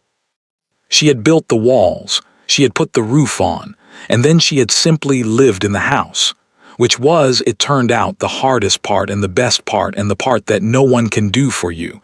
You have to do it yourself. On your own terms, with your head up. That is the whole of it. That is everything. Thank you for listening to the story all the way to the end. If you enjoyed one of our stories, let us know where you're watching from in the comments. And if you'd like to support the channel, you can join as a member or send a super thanks or super chat. Your support helps us continue creating more stories like this. Don't forget to subscribe for more stories.